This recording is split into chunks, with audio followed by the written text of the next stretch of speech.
ces conférences sur le sillon en concluant, en suivant bien sûr Saint-Pédis.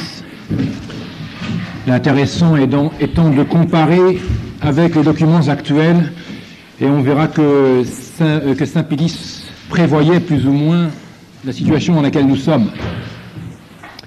Nous avons vu dans la deuxième conférence, en fait, comme le dit Saint-Pédis lui-même, que le principe du sillon, c'est la dignité humaine. Tout est fondé, disait Saint-Pédis, sur cette dignité humaine. Cette dignité humaine qui se manifeste donc de façon diverse, ou qui est diversifiée. Je reprends Saint-Pédis. À la base de toutes les falsifications des notions sociales fondamentales, le sillon place une fausse idée de la dignité humaine. D'après lui, l'homme ne sera vraiment homme, digne de ce nom, que du jour où il aura acquis une conscience éclairée, forte, indépendante, autonome, pouvant se passer de maître, ne s'obéissant qu'à elle-même et capable d'assumer et de porter sans forfait les plus graves responsabilités. Et nous avons vu, dans cette deuxième conférence, qu'il s'agissait d'abord de conscience éclairée, c'est-à-dire d'indépendance, d'autonomie. L'homme digne doit pouvoir se passer de maître. C'est en cela que réside la dignité. L'homme est libre, et nous voyions aussi que cette liberté conduisait nécessairement à l'égalité.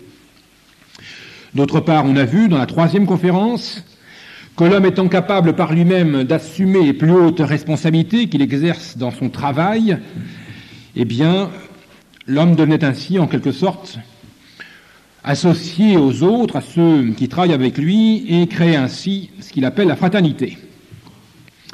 Alors, cette liberté fondamentale, qui fait que l'homme est libre de façon politique, économique et intellectuelle, fait de chacun, disait-il, Saint-Pédis, un roi, et fait de chaque ouvrier un patron. C'est donc liberté dans tous les domaines, d'abord économique, puis politique, et donc l'égalité. Cette liberté, dit encore Saint-Pédis, s'oppose donc à l'autorité. Tous les hommes sont libres et sont indépendants et autonomes, responsables, autoresponsables. Ils sont tous camarades, dit Marc Sangnier, ils sont tous rois.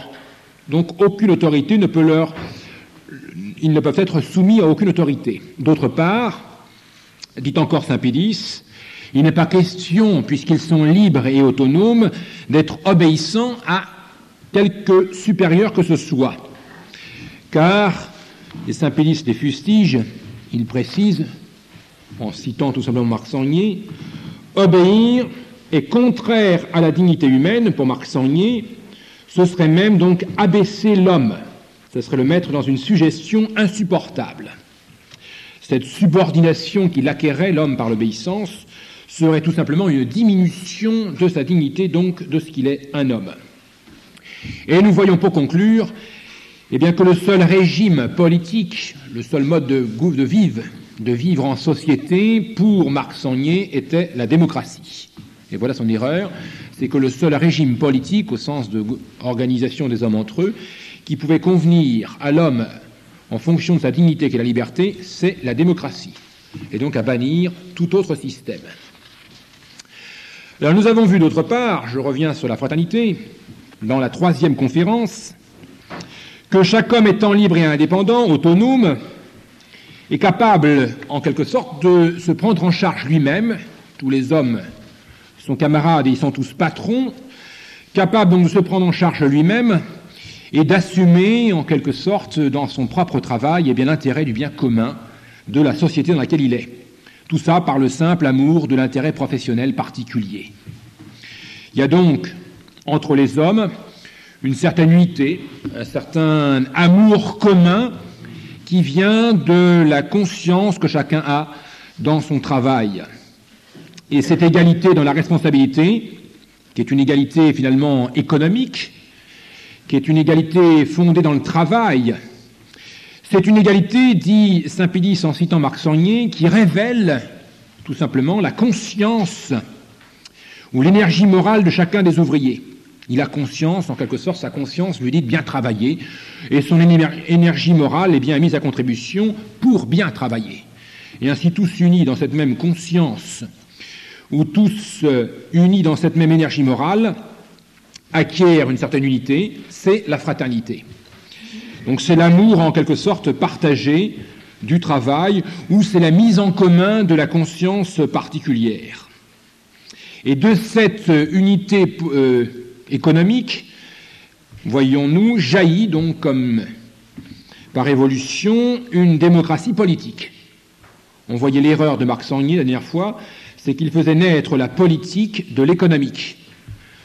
Donc le bien-vivre, qui relève normalement de l'intelligence humaine, de sa raison, le bien-vivre humain qui est le bien commun, effectivement, jaillissait comme par évolution du bien travailler. C'est faire passer donc l'économique avant le politique, ce qui est proprement révolutionnaire. Donc l'ordre commun, le bien commun, jaillissait du travail. Et c'est le fait que tous travaillent en commun qu'on obtient justement une certaine collectivité, une certaine fraternité universelle. Alors achevons et concluons ce soir. On avait développé donc ce que c'est que la liberté, l'égalité, la fraternité. Il s'agit de conclure avec Saint-Pédis encore une fois. Saint-Pédis donc précise que le sillon n'est pas donc une théorie, mais c'est un vivre, c'est une pratique. C'est ce qu'il explique.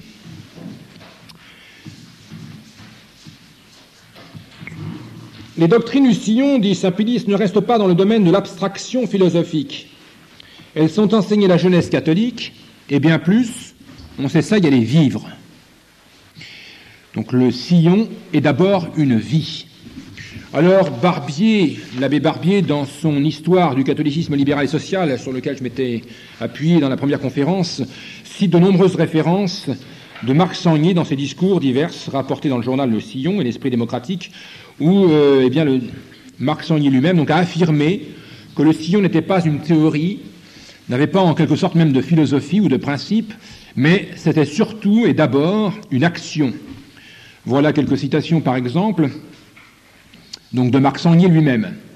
Son organisation, celle du sillon, n'a pas été décidée a priori, mais s'est élaborée lentement et sûrement sous l'action des nécessités et des besoins. Aussi bien le sillon est-il avant tout un mouvement, c'est-à-dire quelque chose qui progresse et qui marche. Donc il disait ça en 1905. Autre citation, toujours dans Barbier. Remarquons d'abord que le sillon donc, est, à proprement parler, une œuvre, non pas, mais une vie, dit-il. Donc toujours dans le sillon en 1904.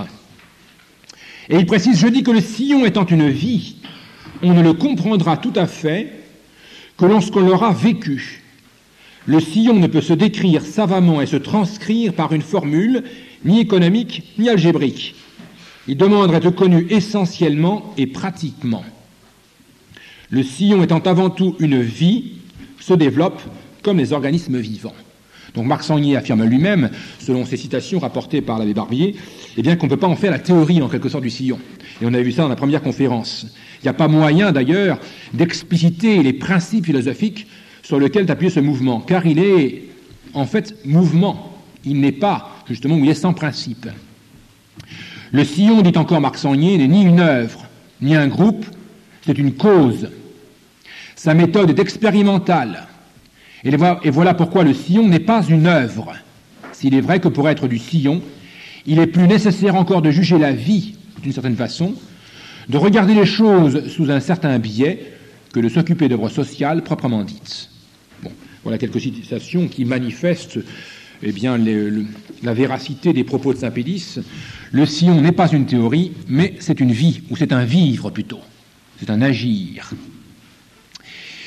Et ce sillon, Marc Sangnier le précise. Qu'est-ce que c'est finalement que ce sillon lui-même, cette œuvre, bien que ce ne soit pas une? Eh bien, il le décrit, et Saint-Pédis le résume. Il dit d'abord que le sillon est, ce mouvement, est sans élite. Il s'est dégagé, dit-il, de la masse. On entre, on en sort comme on veut. Je cite Saint-Pédis, L'élite qui le dirige s'est dégagée de la masse par sélection, c'est-à-dire en s'imposant par son autorité morale et ses vertus. On y entre librement, comme librement on en sort. Les études s'y font sans maître, tout au plus avec un conseiller. Les cercles d'études sont de véritables coopératives intellectuelles où chacun est tout ensemble maître et élève. La camaraderie la plus absolue règne entre les membres et met en contact, voilà l'important, met en contact total leurs âmes. De là, l'âme commune du sillon. Donc le sillon, qu'est-ce que c'est? Et c'est un espèce de rassemblement, en quelque sorte, puisque je ne veux pas dire que c'est une œuvre. Un espèce de rassemblement plus ou moins dirigé, puisqu'en fait, il s'agit d'une émanation de l'élite, de la masse, donc plus ou moins dirigée, dans laquelle chacun est égal de l'autre. Chacun est tout à fait libre d'entrer et de sortir, il n'y a pas de contraintes, il n'y a pas de règles, en quelque sorte. Chacun est égal de l'autre, puisqu'on se forme, il n'y a pas de distinction maître et élève. Et de cette liberté, de cette égalité connue entre chacun des membres de ce sillon, se dégage en quelque sorte par la participation commune une certaine camaraderie. Et cette camaraderie prend en quelque sorte chacun des individus, ça devient une camaraderie intense, profonde, qui crée en quelque sorte cette fraternité qu'ils connaissent donc entre eux. Donc le sillon, c'est tout simplement une mise en commun de plusieurs individus entre eux. C'est une mise en contact, et une mise commune en contact des âmes particulières. En conséquence, le sillon, tel qu'il est vu par Marc Sangnier et décrit ici par Saint-Pédis, eh bien le sillon, c'est tout simplement une âme commune, une mise en commun des âmes. C'est une communion des âmes. Voilà ce que dit Saint-Pédis du sillon. À tel point même d'ailleurs que quiconque voudrait y rentrer, eh bien doit en quelque sorte faire abstraction de sa dignité ou de sa fonction éventuelle pour rentrer dans cette âme commune. Saint-Pédis précise, le prêtre lui-même, quand il y entre, abaisse l'éminente dignité de son sacerdoce et par le plus étrange renversement des rôles se fait élève, se met au niveau de ses jeunes amis et n'est plus qu'un camarade. Donc pour être du sillon, il faut participer à cette âme commune qui fait la camaraderie donc des hommes entre eux, qui fait leur fraternité. Et Saint-Pédis précise alors, ce sillon qui n'est pas une œuvre, dit Marc Sangnier, ce sillon qui est simplement un lien difficile à saisir, qui est une âme commune, une espèce de conscience collective, ce sillon se regarde, et Saint-Pédis cite, comme le noyau de la cité future. Donc le sillon, qui est une mise en commun des âmes individuelles, et qui devient ainsi une âme, une espèce de conscience collective, un espèce de noyau en quelque sorte, de conscience, devient, dit Saint-Pédis en reprenant Marc Sangnier, le noyau d'une cité future. Voilà pourquoi Marc Sangnier pouvait dire effectivement que eh bien, le sillon n'est pas une œuvre mais une vie. Il va, comme toute vie, s'épanouir. Je l'avais cité, il va grandir en quelque sorte. Le sillon, disait Marc Sangnier, est une vie et en conséquence se développe comme les organismes vivants. Et Saint-Pédis résume ça en disant c'est le noyau de la cité future. Ce sillon qui est une camaraderie, une conscience collective, ne peut pas ne pas s'épanouir en quelque sorte pour élaborer la cité future, comme un noyau en quelque sorte où un pépin grossit et finirait par devenir un fruit. Donc ce vivre commun, qui est fondé encore une fois sur la dignité humaine, c'est-à-dire le vivre en commun qui est fondé sur la liberté, l'égalité, la fraternité, est le noyau de la cité future. Ou encore la conscience vécue, ou la conscience commune vécue ensemble, l'âme commune, fondée sur la dignité humaine, est le noyau de la cité future. Alors la question à laquelle va répondre Saint-Pédis, c'est mais quelle est cette cité future que va réaliser le sillon, que voudrait, et même pire, que veut et que va réaliser le sillon. Il est un noyau qui ne demande en quelque sorte, comme tout noyau, comme tout pépin, qu'à grossir pour former quelque chose de plus gros. Quelle est cette cité que le sillon entend fonder? Saint-Pédis va l'expliquer, et il résume de façon admirable les propos de Marc Sangnier, qui sont cités donc dans les livres que j'avais donné en référence à la première conférence. Alors vous avez ça toujours dans la condamnation par Saint-Pédis, Voilà quelques passages qui vont préciser donc cette cité future. L'horizon du sillon ne s'arrête pas aux frontières de la patrie. Il s'étend à tous les hommes jusqu'aux confins du monde. Donc le sillon est un noyau qui veut s'étendre dans le monde entier. Précisons davantage, qu'est-ce que c'est que s'étendre en quelque sorte jusqu'aux confins du monde? Saint Pélis le dit ailleurs, encore toujours dans le même texte donc, nous savons bien qu'ils se flattent, les membres du sillon, de relever la dignité humaine et la condition trop méprisée des classes laborieuses.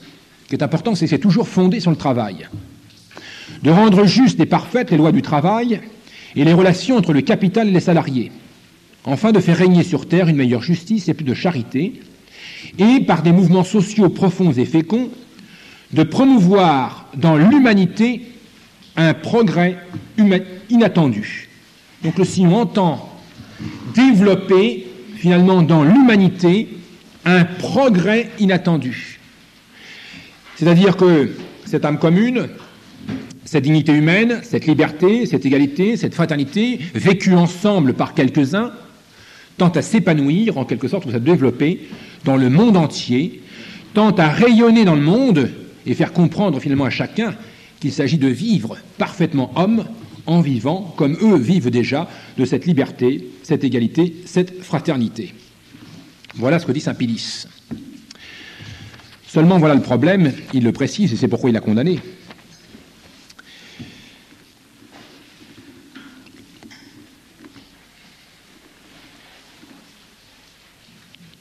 Que vont-ils produire? Qu'est-ce qui va sortir de cette collaboration, dit saint Pélis? Voilà la question. Qu'est-ce que va vraiment être cette cité future qu'ils entendent réaliser? Alors il précise. Nous ne connaissons que trop les sombres officines où on élabore ces doctrines délétères qui ne devraient pas séduire des esprits clairvoyants. Les chefs du sillon n'ont pu s'en défendre. L'exaltation de leurs sentiments, l'aveugle bonté de leur cœur, leur mysticisme philosophique, mêlé d'une part d'illuminisme, les ont entraînés vers un nouvel évangile dans lequel ils ont cru voir le véritable évangile du Sauveur, au point qu'ils osent traiter notre Seigneur Jésus-Christ avec une familiarité souverainement irrespectueuse, et que leur idéal étant apparenté à celui de la Révolution, ils ne craignent pas de faire entre l'évangile et la Révolution des rapprochements blasphématoires. Le sillon va tout simplement, donc, sous prétexte de catholicisme, sous prétexte de christianisme, développer, parce qu'ils ont été trompés, et ils sont sans excuse, dit Marc Sangnier, car ils n'ont pas l'excuse d'avoir échappé à quelque improvisation tumultueuse, va développer tout simplement la révolution. C'est-à-dire qu'il va développer de façon exagérée, outrancière, sans plus aucune mesure, cette dignité humaine incontrôlable. Pourquoi? Parce qu'elle est fondée sur des principes faux. Ils ont été comme submergés par des officines qui, eux, savaient pourquoi il fallait en quelque sorte les promouvoir. Donc le sillon s'engage dans une voie qui n'est plus catholique. Voilà pourquoi saint Pélis va condamner, on va voir, comment dirais-je, la raison profonde de sa condamnation. Il s'engage, donc le sillon, à un mariage entre évangile et révolution. Il prétend que le christianisme, parce qu'il est catholique, parce qu'il est universel, doit répandre universellement la dignité humaine. Bon. Comment va-t-il faire? Est-ce qu'il n'y a pas des passages? Marc Sangnier va les dire lui-même. On n'est pas passé tout d'un coup, en quelque sorte, de ce noyau que constitue cette âme commune à cette révolution universelle. En tout cas, ce que voudrait faire le sillon. On se souvient que d'abord, Marc Sangnier est catholique, et s'est appuyé sur son catholicisme, qu'il a compris, dit-il, ce que c'est que la dignité humaine, qu'il a compris ce que c'est que la liberté, ce que c'est que l'égalité, ce que c'est que la fraternité, et on vient de le voir, saint Pélis le rappelle, c'est, soi-disant appuyé sur ce catholicisme, eh bien qu'il entend épanouir l'homme, c'est-à-dire l'empêcher finalement d'être soumis à des tyrannies dans le monde du travail. Développer le salariat contre le patronat. Mais alors le sillon de catholique qu'il était, dit saint Pédis, eh bien devient anti-catholique. Seulement il ne va pas s'appeler comme tel.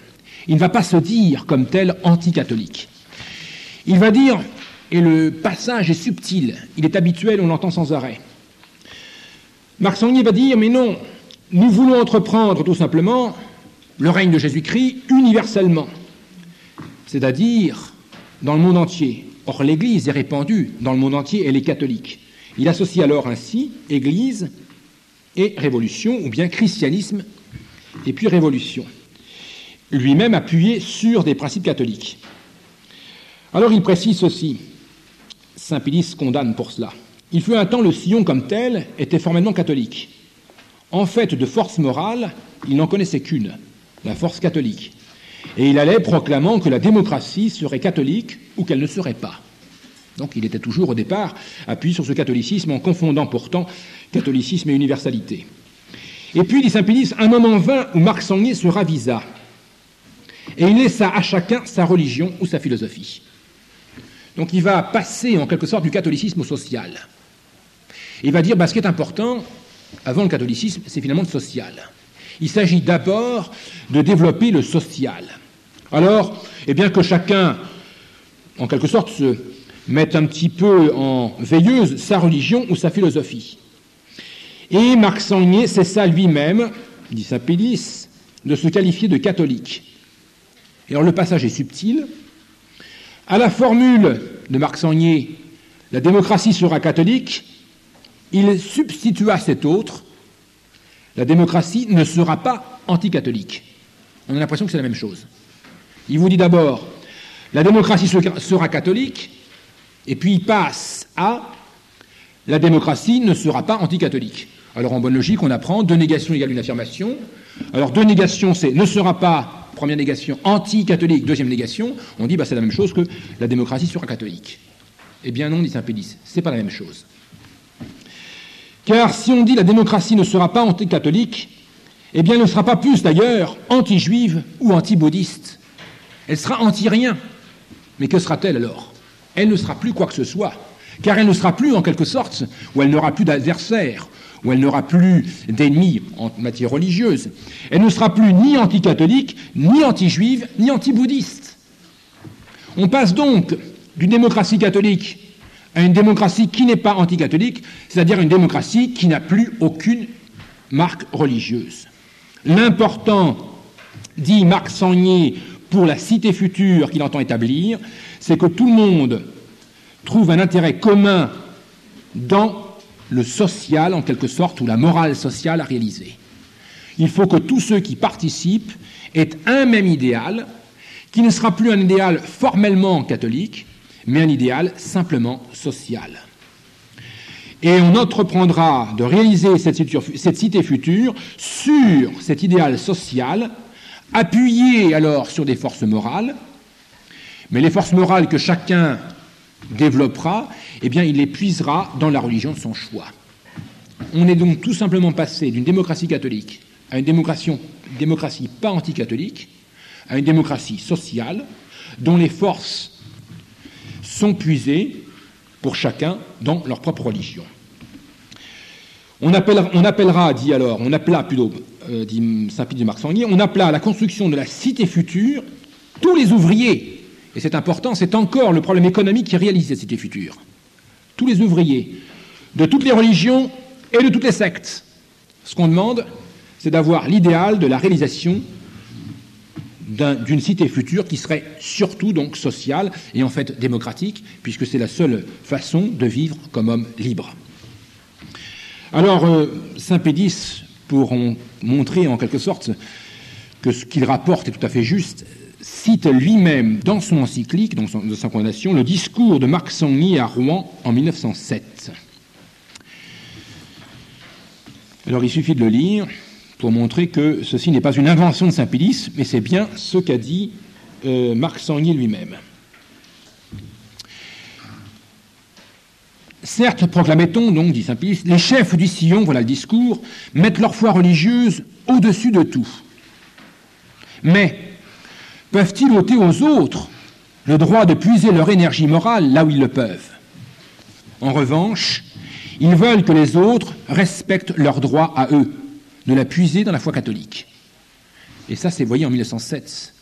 Marx en dit tout simplement que chacun ait le droit de puiser dans sa religion ce qu'il veut de force morale. C'est le droit à la liberté dans sa religion. Il demande donc à tous ceux qui veulent transformer la société présente dans le sens de la démocratie de ne pas se repousser mutuellement à cause des convictions philosophiques ou religieuses qui peuvent les séparer, mais de marcher la main dans la main, non pas en renonçant à leurs convictions, mais en essayant de faire sur le terrain des réalités pratiques la preuve de l'excellence de leurs convictions personnelles. Peut-être sur ce terrain de l'émulation entre âmes attachées à différentes convictions religieuses ou philosophiques, l'union pourra se réaliser. Donc ce qu'on demande, c'est que tous, encore une fois, aient l'énergie morale suffisante pour réaliser cette cité future qui ne peut être que démocratique. Cette force morale de chacun étant puisée dans chacun sa religion. Et que personne n'empêche l'autre, en quelque sorte, de puiser dans sa religion les forces morales qu'il pourra y trouver. C'est bref, le droit à la liberté religieuse, pour établir la cité future. En conséquence, comme dit Marx Sangnier, donc le sillon est une âme commune, c'est un esprit commun, c'est une conscience commune, en fait, ou conscience collective, pour réaliser la cité future qui convient à la dignité de l'homme, c'est-à-dire la démocratie. Il veut, donc tout simplement, Marx Sangnier, pour une généreuse émulation sur le terrain des vertus sociales et civiques, mettre en place la démocratie. Voilà ce que Marx Sangnier entend faire. Et voilà ce que c'est que le sillon. C'est la mise en place de cette cité future qui n'est autre que la démocratie, car encore une fois, c'est le seul régime qui convienne à la dignité de l'homme. Celle-ci est fondée donc sur ce noyau qu'est le sillon, et qui puise ses forces finalement dans n'importe quelle religion. Il s'agit simplement de forces religieuses. Alors cette réalisation de la démocratie va correspondre parfaitement, en quelque sorte, à la dignité de l'homme. Elle va épanouir autant que c'est possible l'homme, tous les hommes. Tous les hommes, donc sans distinction de religion, sont appelés à cette cité future qui devient donc une fraternité universelle. On va, par le travail d'ailleurs, arriver à mettre en place ce que pour le moment certains seulement réalisent, ceux qui sont du sillon, c'est-à-dire fraternité universelle. C'est la réalisation, donc pleine et entière, de la liberté. Le sillon n'est plus lié à aucune religion, aucune en particulier. Ce qu'il veut simplement, c'est promouvoir plutôt, la dignité humaine. Alors, Saint-Pédis précise qu'est-ce qui va en sortir de ça ? Le résultat de cette promiscuité en travail, le bénéficiaire de cette action sociale cosmopolite, dit Saint-Pédis en 1910, ne peut être qu'une démocratie qui ne sera ni catholique, ni protestante, ni juive. Donc, qu'est-ce que sera finalement cette cité que veut mettre Marx Sangnier en place, lui appuyé sur sa religion catholique, mais chacun sur la sienne? Ce ne sera qu'une démocratie qui ne sera plus ni catholique, ni protestante, ni juive. Il s'agit, Saint-Pédis est très précis, d'une religion, car le sionisme, les chefs l'ont dit, est une religion, plus universelle que l'Église catholique. Il s'agit tout simplement de mettre en place une démocratie universelle.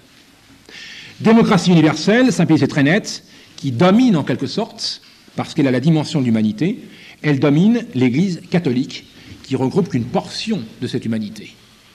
Cette démocratie universelle, mise en place par le sillon. Le sillon, encore une fois, est un noyau qui établit cette cité future, cette démocratie universelle. Et Marx Sangnier est cité par Saint-Pédis. On ne travaille pas, dit Marx Sangnier, pour l'Église, alors qu'il est catholique. On travaille pour l'humanité. L'humanité devient, sous la puissance du sillon, devient finalement religieuse par elle-même.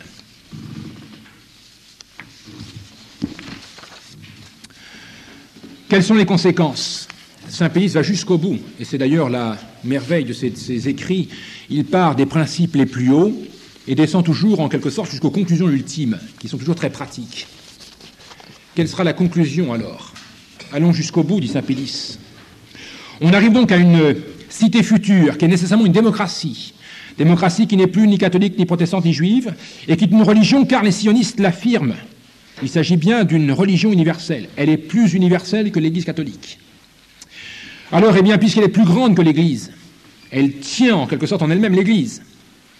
Alors, dit Marc Sangnier, eh bien, l'Église elle-même devient comme bénéficiaire de cette action sociale du sillon, puisqu'elle est une partie.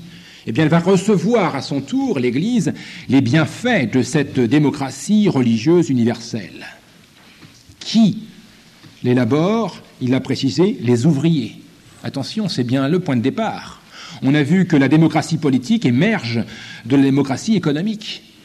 Donc Marc Sangnier appelle finalement, dit Saint-Pédis, tous les ouvriers, venus de toutes parts, venus de toute religion, et même qui n'ont pas de religion. On leur demande simplement d'avoir un même idéal social et qu'ils oublient ou qu'ils mettent en veilleuse, en quelque sorte, ce qui pourrait diviser, pour ne garder que l'intérêt commun, que ce qui peut unir, c'est-à-dire un généreux idéalisme, oui, mais qui n'est plus donc sans aucune réalité concrète. Ce sera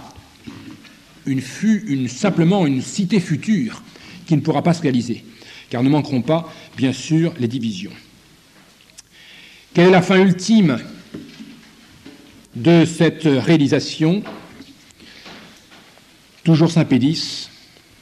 Maintenant, dit le pape, pénétré de la plus vive tristesse, nous nous demandons, vénérables frères, ce qu'est devenu le catholicisme du sillon. Hélas, lui qui donnait autrefois de si belles espérances, nous avions vu ça, ce fleuve limpide et impétueux a été capté, dit Saint-Pédis dans sa marche, et voilà qui est important, par les ennemis modernes de l'Église. Donc le sillon a été capté, et pour obtenir cette cité future démocratie universelle, par les ennemis de l'Église, ennemis modernes. Et il ne forme plus dorénavant qu'un misérable affluent du grand mouvement d'apostasie organisé dans tous les pays pour l'établissement d'une Église universelle. Donc Saint-Pédis est très net. Il s'agit d'ennemis modernes de l'Église. Cet ennemi moderne de l'Église est installé dans tous les pays du monde. Et il s'agit d'établir une Église universelle qui, précise Saint-Pédis, cette Église universelle n'aura, puisqu'on a vu qu'elle était ni catholique, ni protestante, ni juive, elle n'aura ni dogme, ni hiérarchie, ni règle pour l'esprit, ni frein pour les passions, et, sous prétexte de liberté et de dignité humaine, ramènera dans le monde, si elle pouvait triompher, le règne légal de la ruse et de la force, l'oppression des faibles, de ceux qui souffrent et qui travaillent. C'est, nous le voyons déjà la dernière fois, la destruction tout simplement radicale de la civilisation que l'Église avait largement contribué à mettre en place. C'est la révolution, au sens propre. Voilà ce que dit Saint-Pédis en 1910. Donc sous prétexte de dignité humaine, car on a vu c'était le principe fondamental autour de quoi tout tourne, appuyé simplement sur cette dignité humaine mal comprise, on finit par mettre en place une Église universelle qui n'a plus ni dogme, ni hiérarchie, ni règle pour l'esprit. On établit tout simplement la révolution. Voilà pourquoi Saint-Pédis pouvait dire « Ils confondent l'Évangile et la révolution ». Et il insiste « Le sillon convoie, dit Saint-Pédis, le socialisme, l'œil fixé sur une chimère. » Alors le socialisme en 1910, il est devenu effectivement comme, de façon inéluctable, d'ailleurs Léon XIII l'avait déjà dit, le communisme. Le communisme est une forme ultime de socialisme. Donc Saint-Pédis dit, le sillon convoie le socialisme, l'œil fixé sur une chimère. C'est important parce qu'une chimère, ça n'existe pas. Donc on fait miroiter un rêve, c'est-à-dire l'Église universelle ou la démocratie universelle, et sur ce rêve, on va fonder tout un mouvement qui ne sera rien d'autre qu'un socialisme, qui est un mouvement, ou un communisme. Et qui c'est qui l'entreprend? Ou qui l'entreprend tout simplement? Les travailleurs. C'est par le travail que, en quelque sorte, tous vont pouvoir réaliser cette Église universelle, c'est-à-dire cette révolution. Et attention, cette révolution va devenir, en quelque sorte, ou serait le nouvel évangile. La démocratie universelle, d'après saint Pédis, serait finalement la cité idéale future. Alors, on voit combien, en quelque sorte, par là, saint Pédis fut précurseur, malheureusement, ou heureusement, enfin, fut précurseur de l'apostasie éventuelle, puisqu'il le dit, mouvement d'apostasie organisée, de l'apostasie que peut-être nous constatons, nous. Y a-t-il, puisque mon but c'est une lecture moderne de cette condamnation, y a-t-il ou non des rapprochements à faire? Est-ce que, par hasard, il n'y a pas des textes qui sembleraient nous faire conclure à l'existence, en quelque sorte, du sillon?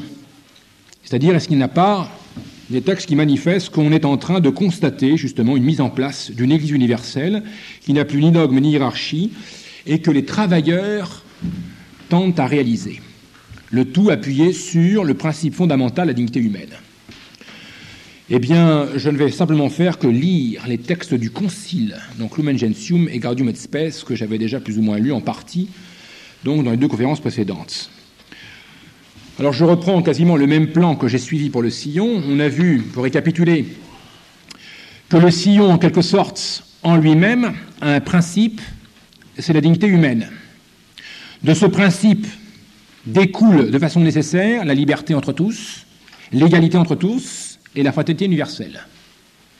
Ce sillon est en quelque sorte, dit Marc Sangnier, donc le noyau d'une cité future. Ça, c'est le sillon lui-même. Alors, deuxième phase du sillon, après le voir en lui-même, c'est voir le sillon, en quelque sorte, à l'extérieur de lui-même, sa réalisation. Le sillon, donc, on pourrait dire ad extra.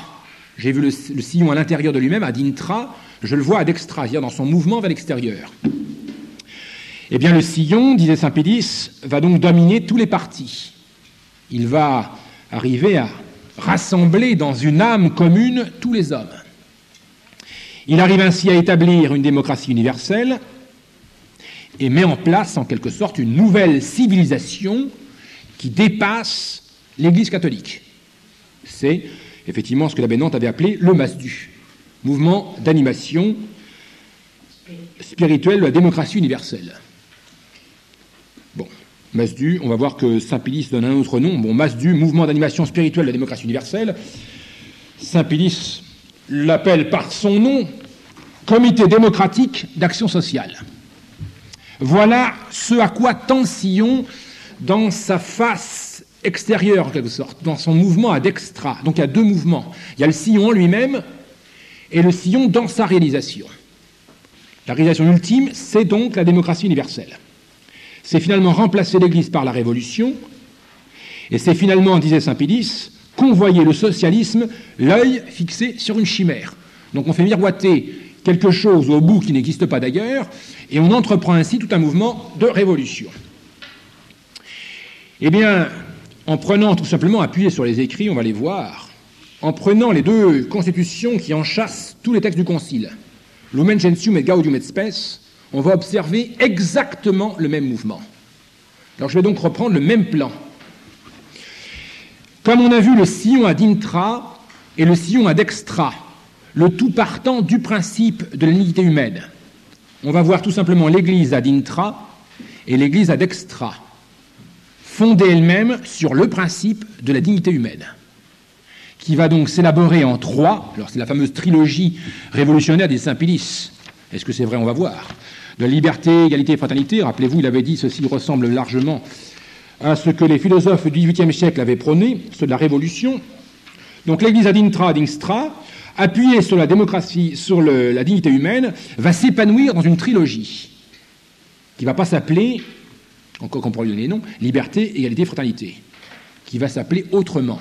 Il suffit en quelque sorte de changer les étiquettes pour retrouver exactement la même démarche. Alors quelle est la conclusion?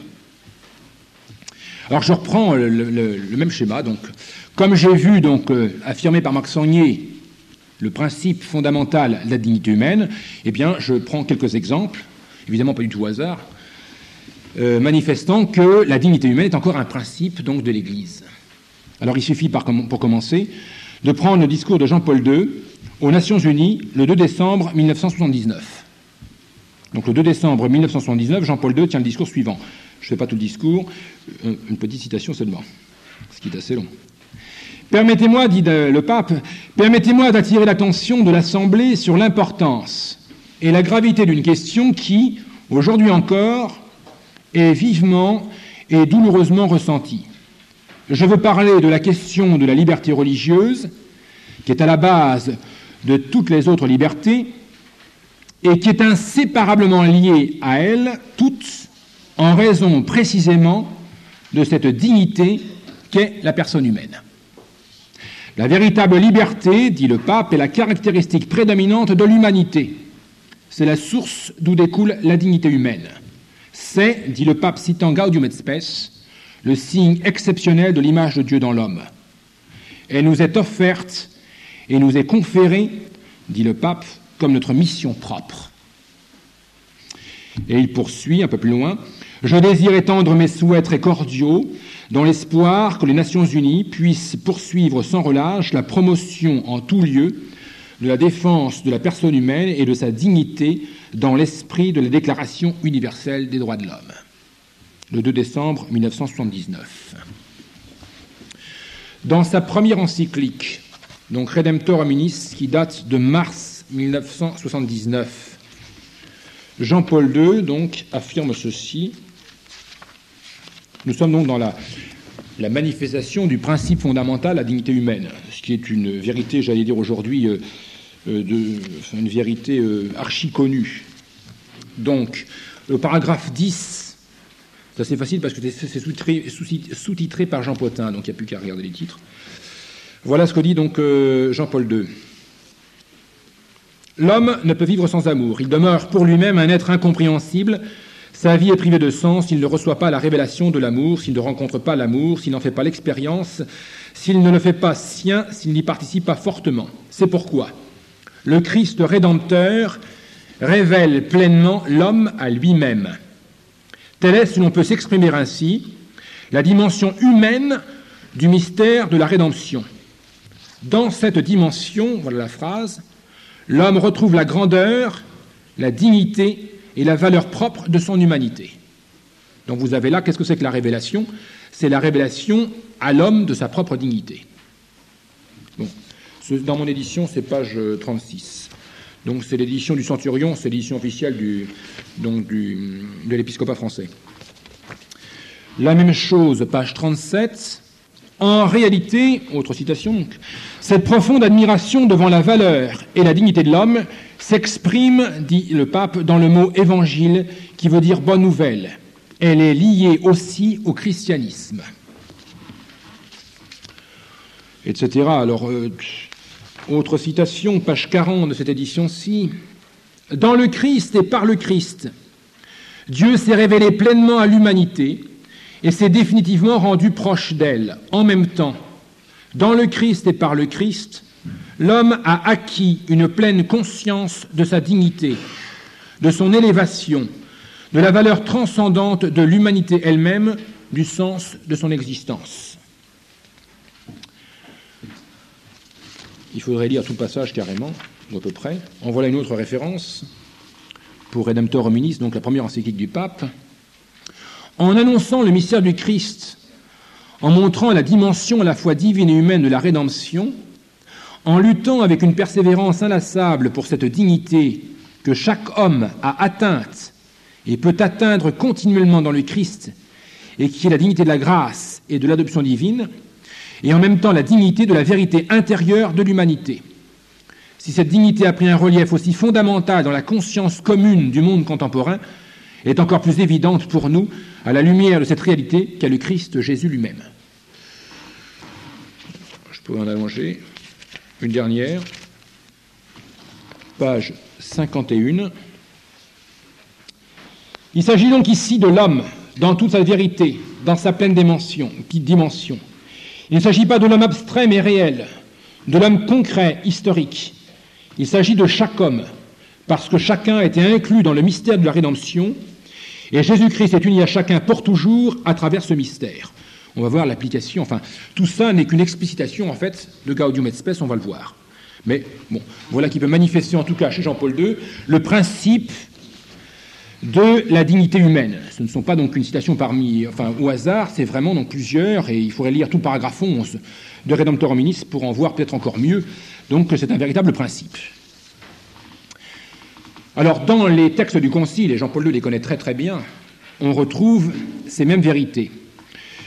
Je prends 3 textes fondamentaux du Concile, 3 constitutions. D'abord, la Constitution Dignitatis Humanae sur la liberté religieuse. Il suffit de lire le premier paragraphe. Vous l'avez déjà lu à la première conférence.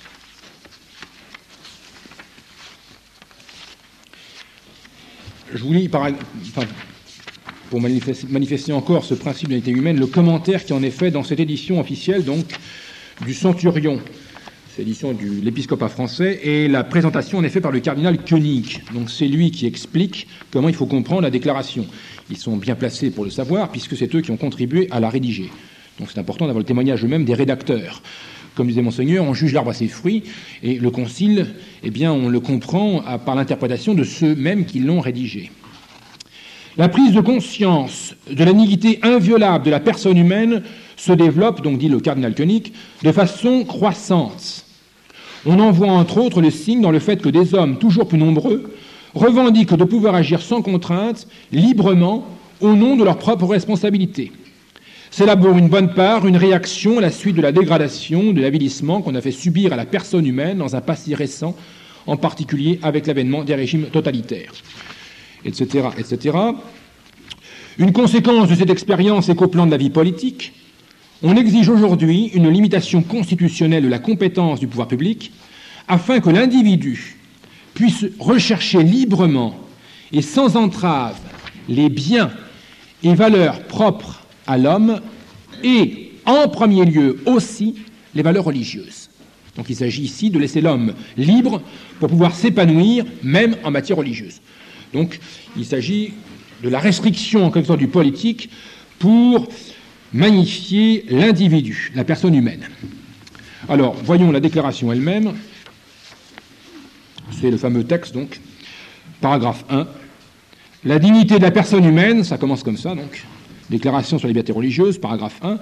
La dignité de la personne humaine est, en notre temps, l'objet d'une conscience toujours plus vive. Toujours plus nombreux sont ceux qui revendiquent pour l'homme la possibilité d'agir en vertu de ses propres options et en toute libre responsabilité, non pas sous la pression d'une contrainte, mais guidé par la conscience de son devoir. Bon, le paragraphe 2, donc, sur lequel nous discutons largement avec le Vatican, donc, qui dit ceci: le Concile du Vatican déclare que la personne humaine a droit à la liberté religieuse. Cette liberté consiste en ce que tous les hommes doivent être soustraits à toute contrainte de la part tant des individus que des groupes sociaux et de quelque pouvoir humain que ce soit, de telle sorte qu'en matière religieuse, nul ne soit forcé d'agir contre sa conscience, ni empêché d'agir dans de justes limites selon sa conscience, en privé comme en public, seul ou associé à d'autres. Il déclare en outre que le droit à la liberté religieuse a son fondement dans la dignité même de la personne humaine, telle que l'on fait connaître la parole de Dieu et la raison elle-même. Bon, ce qui pour nous est faux. Enfin, c'est affirmé par le Concile, donc, paragraphe 2 de la Constitution de la liberté religieuse. On trouve la même affirmation dans le paragraphe 11. Donc, Dieu tient compte, dit le texte, Dieu tient compte de la dignité de la personne humaine qu'il a créée et qui doit donc se conduire selon la liberté. Donc c'est une affirmation du Concile. On retrouve la même chose alors dans les deux constitutions, Lumen Gentium et Gaudium et Spes. C'est dans le paragraphe 9 de Lumen Gentium, donc qui est le texte sur l'Église. Alors lisons les textes.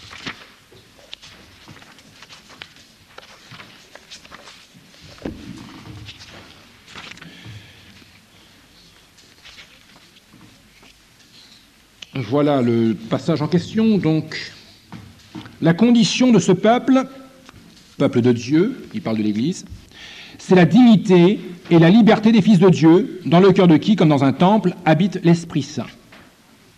Oui, une citation. Donc, dignité et liberté sont la condition du peuple de Dieu. La même chose dans Gaudium et Spes.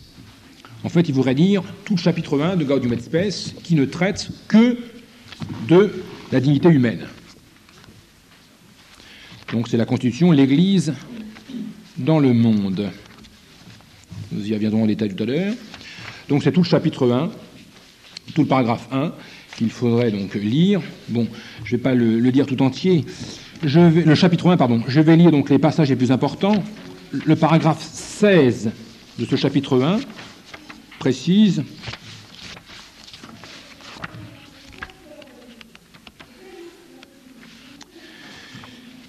alors, au fond de sa conscience, l'homme découvre la présence d'une loi qu'il ne s'est pas donnée lui-même, mais à laquelle il est tenu d'obéir. La conscience est le centre le plus secret de l'homme, le sanctuaire où il est seul avec Dieu et où sa voix se fait entendre. Par fidélité à la conscience, les chrétiens, unis aux autres hommes, doivent chercher ensemble la vérité et la solution juste dans de problèmes moraux que soulève aussi bien la vie privée que la vie sociale. Toutefois, il arrive souvent que la conscience s'égare par suite d'une ignorance invincible sans perdre pour autant sa dignité. On a vu déjà cette erreur donc de faire de l'homme, de n'importe quel homme, un homme digne. Saint Thomas nous avait précisé que la dignité, effectivement, en quelque sorte, se conquiert, c'est une dignité d'exercice, et non pas seulement une dignité d'être. Bon, voilà une citation en particulier, d'autres non moins importantes, dans le paragraphe 26. Alors, mais en même temps, grandit la conscience, dit encore une fois Gaudium et Spes, c'est le texte lui-même, grandit la conscience de l'éminente dignité de la personne humaine, supérieure à toute chose, et dont les droits et les devoirs sont universels et inviolables. Il faut donc rendre accessible à l'homme tout ce dont il a besoin pour mener une vie vraiment humaine. Et alors, il donne des exemples, nourriture, vêtements, habitat, droit de choisir, etc. Donc, appuyé toujours sur cette conscience de la dignité humaine. Bon, d'autres références, paragraphe, si vous en voulez, 73, paragraphe 41 et paragraphe 22. Donc, le Concile, en nombreuses fois, c'est pas une seule fois par hasard, nombreuses reprises, insiste sur ce fondement donc de l'épanouissement de l'homme, la dignité humaine. Voilà, en quelque sorte, donc, parallèlement à l'analyse du sillon, voilà le principe, en quelque sorte, d'où va jaillir, comme pour le sillon, la fameuse trilogie. Qu'est-ce que c'est que la dignité humaine? Pour Marc Sornier, c'est la liberté, c'est l'égalité, c'est la fraternité. Eh bien, de cette dignité humaine dans le Concile, jaillit aussi, donc, une nouvelle trilogie, comparable à liberté, égalité, fraternité. C'est la trilogie qu'on a déjà abordée, donc, celle du prêtre, du prophète et du roi.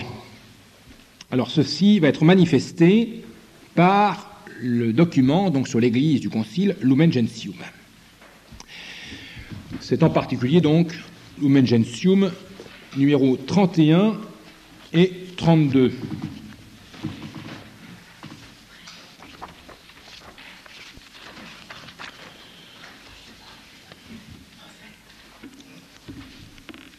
Donc on va trouver cette trilogie expliquée par le Concile donc, dans Lumen Gentium.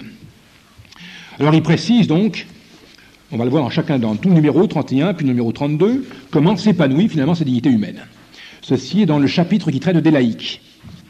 Alors sous le nom de laïcs, on entend ici l'ensemble des chrétiens qui ne sont pas membres de l'ordre sacré et de l'état religieux sanctionné par l'Église, c'est-à-dire les chrétiens qui étant incorporés au Christ par le baptême, intégrés au peuple de Dieu, fait participants à leur manière de la fonction sacerdotale, prophétique et royale du Christ, exercent pour leur part dans l'Église et dans le monde la mission qui est celle de tout le peuple chrétien.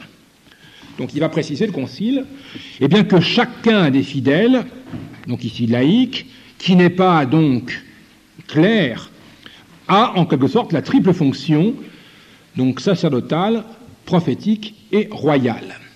Jean-Paul II, qui commente ces textes du Concile, parle d'attitude du chrétien.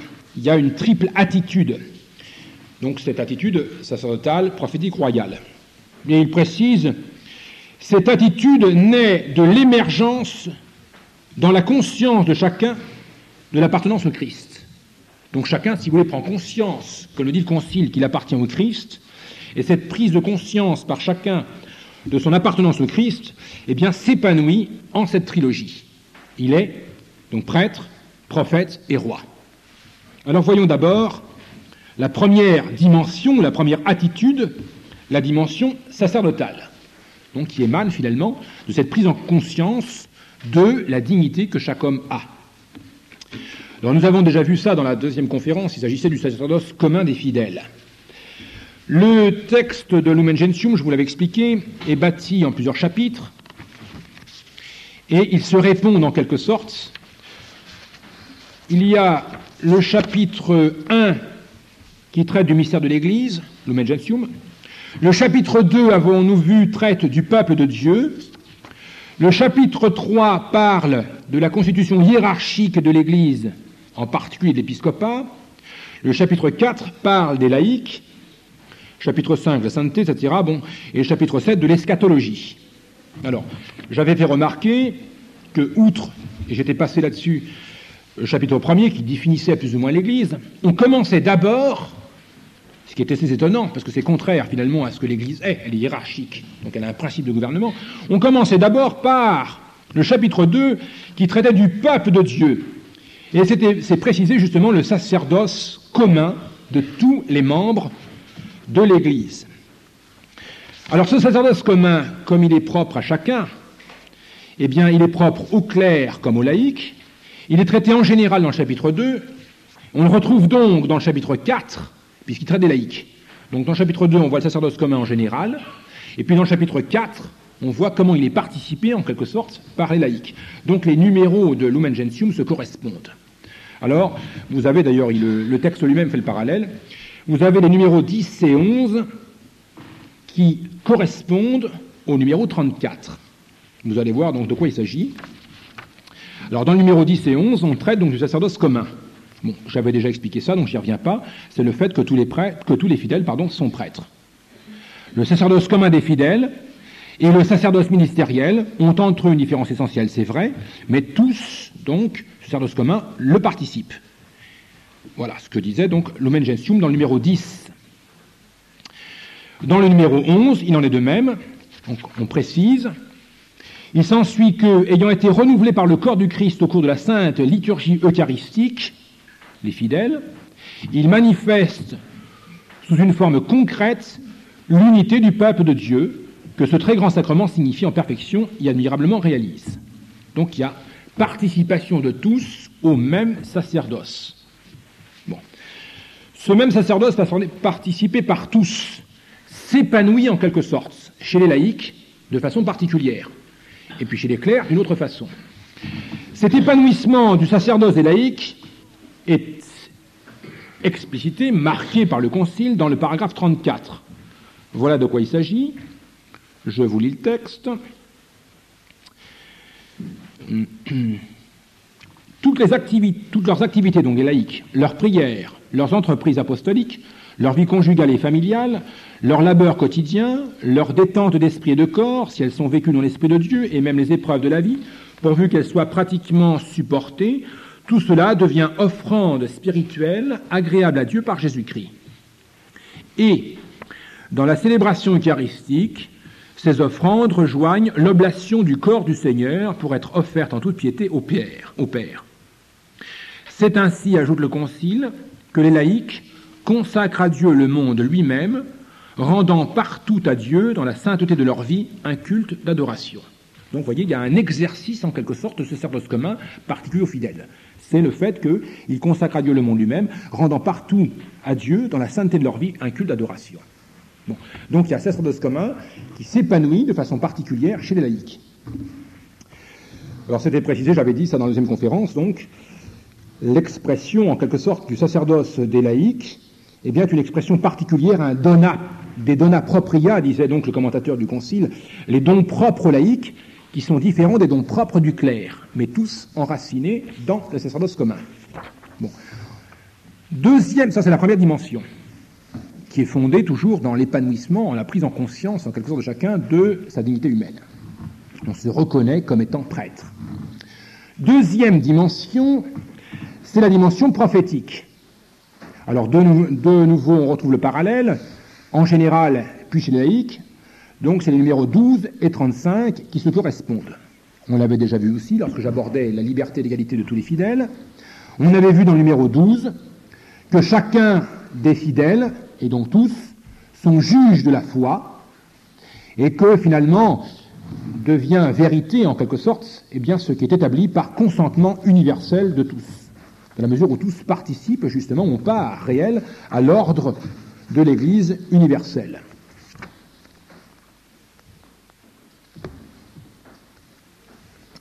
Voilà le texte. La collectivité des fidèles ayant l'onction qui vient du Saint ne peut se tromper dans la foi. Donc il s'agit bien de consentement universel dans la foi des fidèles. Dimension prophétique, c'est reconnaître finalement la vérité. Le prophète, c'était sa fonction. Expliquer cette vérité qu'il est le seul à reconnaître. Alors fait parallèle à ce numéro 12, le numéro 35, qui va expliquer cette participation des laïcs à la fonction prophétique. Donc on voyait en général la fonction prophétique, elle est vraie pour tous. On la voit de façon particulière réalisée chez le laïc. En quoi ça consiste pour un laïc que d'être prophète? Eh bien, c'est écrit. Par conséquent, les laïcs peuvent et doivent, même à travers leurs occupations et leurs soucis temporels, exercer une action précieuse pour l'évangélisation du monde. Alors, à tous s'impose le devoir de coopérer à l'extension et au progrès du règne du Christ dans le monde. C'est pourquoi les laïcs doivent chercher à connaître toujours plus profondément la vérité révélée et demander instamment à Dieu le don de sagesse. Donc chacun des laïcs, en quelque sorte, a exercé ce caractère ou cette dimension prophétique en cherchant, en trouvant dans le monde la vérité divine, en essayant chacun donc de révéler Dieu, comme le prophète révélait Dieu à ceux donc que le bon Dieu lui avait donné d'en éclairer.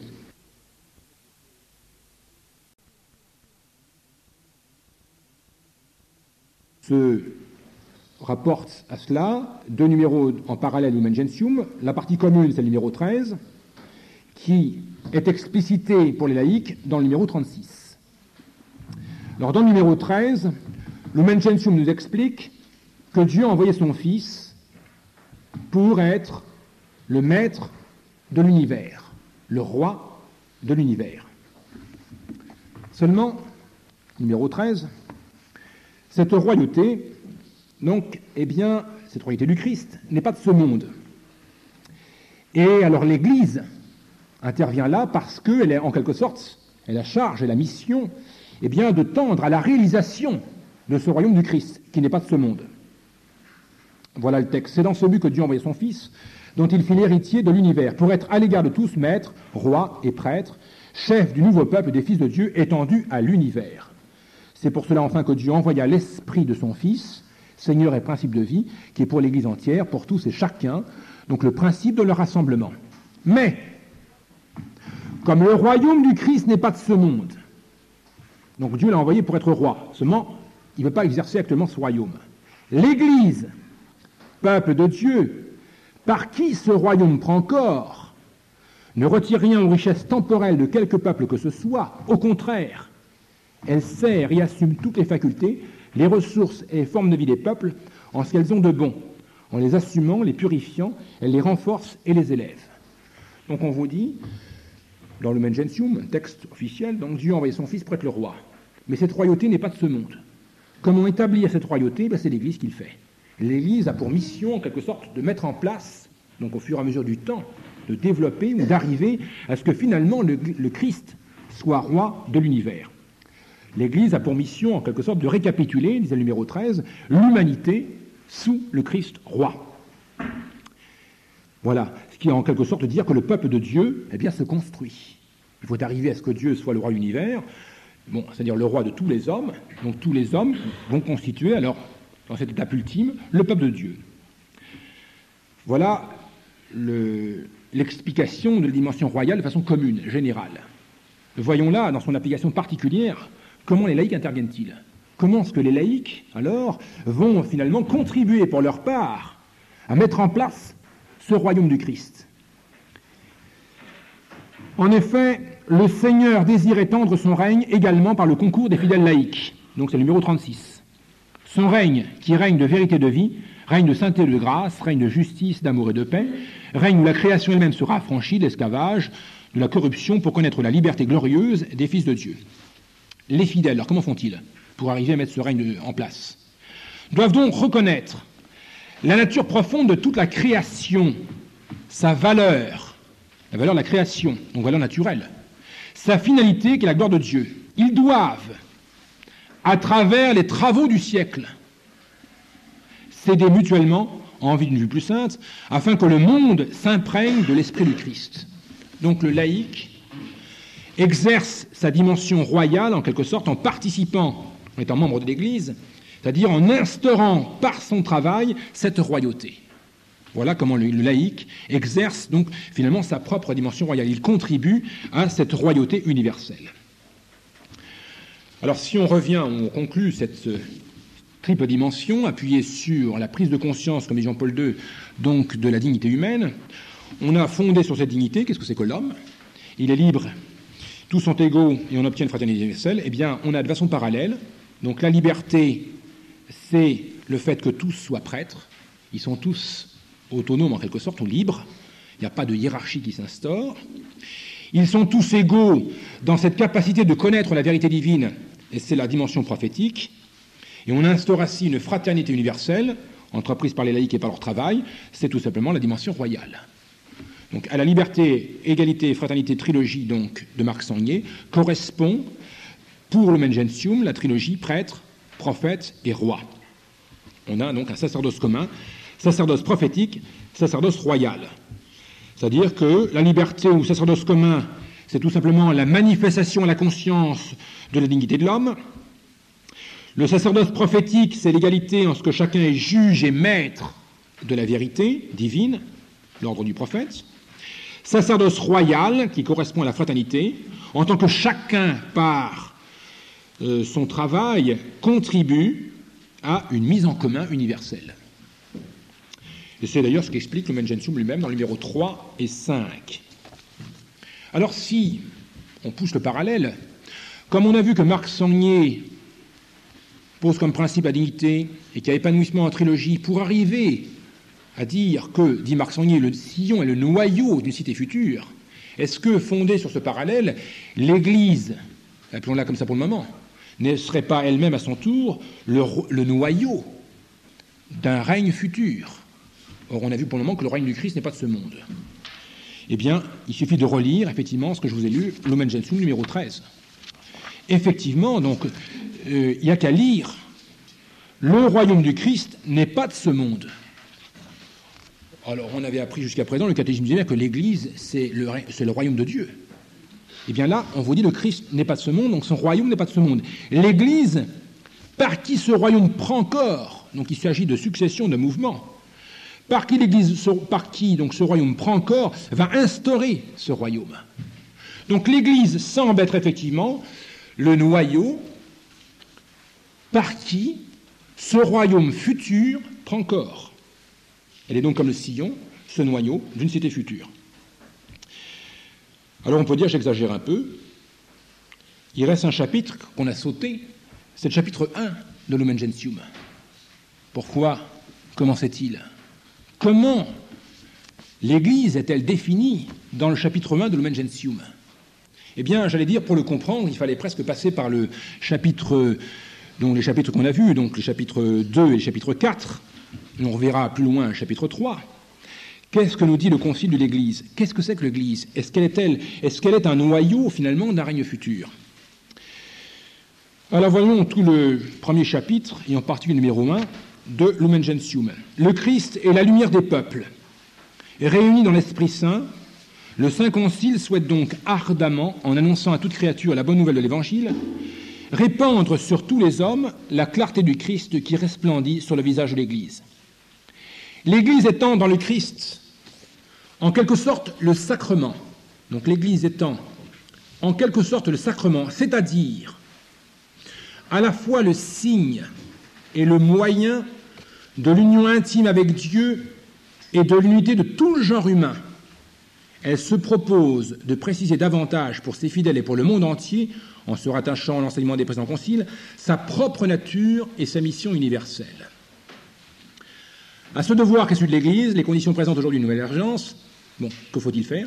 Il faut, voilà finalement ce que c'est que l'Église, il faut que tous les hommes, désormais plus étroitement unis entre eux par les liens sociaux, techniques et culturels, voilà comment il faut. Donc sociaux, techniques et culturels, réalisent également leur pleine unité dans le Christ. Alors, vous remarquez le passage, il faut que tous les hommes, je passe l'incise, il faut que tous les hommes réalisent également leur pleine unité dans le Christ. Comment? On pourrait dire bien par distribution des sacrements, par mission, et puis on pourrait dire grâce sanctifiante répandue. Donc, le devoir de l'Église, c'est que tous les hommes réalisent également leur unité dans le Christ. Comment? En réalisant plus étroitement, ou en réalisant des liens sociaux, techniques et culturels. Bon, il s'agit donc d'un passage de leur naturel à leur surnaturel. Parce qu'ici, il ne s'agit pas, c'est pas écrit en tout cas, de l'ordre surnaturel. On pourrait dire j'exagère, car il est écrit effectivement qu'au-dessus, l'Église est en quelque sorte le sacrement, le signe et le moyen de l'union à Dieu. Alors qu'est-ce que ça veut dire? Il faut expliquer un peu. Et là, c'est certainement, à mon avis, en tout cas, l'astuce. Évidemment, je lis ça avec, peut-être, non pas un œil déformé, mais l'œil averti, je pense, par Pascendi dans l'encyclique de Saint-Pie sur le modernisme. Qu'est-ce que c'est qu'un sacrement? Disent les modernistes. C'est effectivement un signe, c'est vrai. Le sacrement est effectivement un moyen, oui, c'est vrai. Un moyen d'un signe de quoi? L'Église est un sacrement en tant qu'elle est un signe, un moyen de l'union donc de tous les hommes en Dieu. Enfin, de l'union intime avec Dieu. Elle est signe, l'Église, moyen de l'unité de tout le genre humain. C'est-à-dire que l'Église va tendre à ce que tous les hommes donc, soient unis au Christ. L'Église a donc pour mission, en quelque sorte, de réaliser l'unité. Et l'Église va donc être le sacrement de l'unité. Elle a pour mission d'être le signe, le moyen de l'unité. Et elle est le sacrement de l'unité, comme signifiant le divin. Et le Concile, un peu plus loin, va expliquer justement ce que c'est que le sacrement de l'unité. Comment comprendre que l'Église est le sacrement de l'unité, c'est-à-dire le signe efficace, prenons-le, le signe efficace de l'union de tous les hommes le Christ. Pour comprendre ça, dit Lumen Gentium, il n'y a qu'à faire un parallèle avec un autre sacrement de l'unité, lequel, il n'y en a qu'un, l'Eucharistie. Alors Lumen Gentium, dans les numéros 3, 11 et 48, va nous expliquer ce que c'est qu'un sacrement d'unité, à partir justement de la comparaison entre l'Église et l'Eucharistie. Le sacrement est donc un signe sensible, si vous voulez, efficace, c'est-à-dire qu'il réalise ou tente à réaliser l'unité pour l'Église et l'Eucharistie. Bon, alors l'Église, comme l'Eucharistie, donc si vous voulez un peu comme l'Eucharistie, on pourrait dire rassemble en un tous les grains de froment, et puis par parole consécratoire, non pas produit, mais efficie, comme on dit, donc le corps de notre Seigneur, pour nous qui entendons l'Eucharistie comme sacrement, évidemment, transubstantiation. De même, l'Église va donc être le sacrement efficace de salut, c'est-à-dire qu'elle va être le signe en ce monde de l'union de tous les hommes, c'est-à-dire qu'elle va faire prendre conscience à tous les hommes de leur union avec Dieu et donc de leur union entre eux. Donc l'Église devient bien un sacrement d'unité, dans la mesure où elle est comme l'Eucharistie, en quelque sorte, qui rassemble en un tous les grains de froment. L'Église va faire prendre conscience à chacun que tous et chacun est uni avec Dieu et que tous, entre eux, sont unis. Cette unité, elle est effectivement déjà manifestée, déjà réalisée dans ce qu'on appelle le corps mystique du Christ. De même qu'on a le corps de notre Seigneur qui réalise en quelque sorte le sacrement de l'unité qu'est l'Eucharistie, de même on a le corps mystique du Christ qui réalise déjà le sacrement de l'unité qu'est l'Église. Bon, donc on a parallèle, sacrement de l'unité, Église, Eucharistie. Mais allons plus loin. Donc ça c'est le chapitre 1 finalement de Lumen Gentium, qui nous montre l'Église comme sacrement. Voilà ce que ça veut dire, mystère, sacrement. Et elle réalise effectivement, elle est le signe de l'unité. Mais allons plus loin, il manque un chapitre à Lumen Gentium. C'est le chapitre 3. comment se réalise ce sacrement de l'unité qu'est l'Eucharistie? Par consécration. C'est la consécration d'un ensemble de grains de froment, en quelque sorte, par un prêtre qui réalise l'Eucharistie et qui fait donc l'unité. Alors, eh bien, est-ce qu'il n'y a pas aussi donc une espèce de consécration qui réaliserait en quelque sorte le monde et en ferait l'unité? Et bien, de même qu'on a donc consécration de l'Eucharistie, et ça c'est l'Église à l'intérieur d'elle-même, par le sacerdoce ministériel, de même, on a consécration non plus de l'Eucharistie par un sacerdoce ministériel, mais on a consécration du monde par le sacerdoce des laïcs. Vous avez donc, en parallèle, l'Église est un sacrement. Premier chapitre. Le sacerdoce est commun à tous. Deuxième chapitre. Troisième chapitre. Ce sacerdoce commun s'explicite à l'intérieur même de l'Église par le sacerdoce ministériel qui va réaliser la consécration de l'Eucharistie. Chapitre 4. Le sacerdoce commun s'épanouit d'une autre façon que par le sacerdoce ministériel, le sacerdoce des laïcs. C'est la consécration non plus à l'intérieur de l'Église, mais à l'extérieur de l'Église, c'est la consécration du monde. Vous avez donc, comme on avait le sillon ad intra et le sillon ad extra, vous avez l'Église ad intra, l'Église ad extra. Et je n'invente rien, ce sont les paroles de Jean 23. Le 11 novembre 1962. L'Église veut être cherchée telle qu'elle est, dans sa structure intime, sa vitalité ad intra.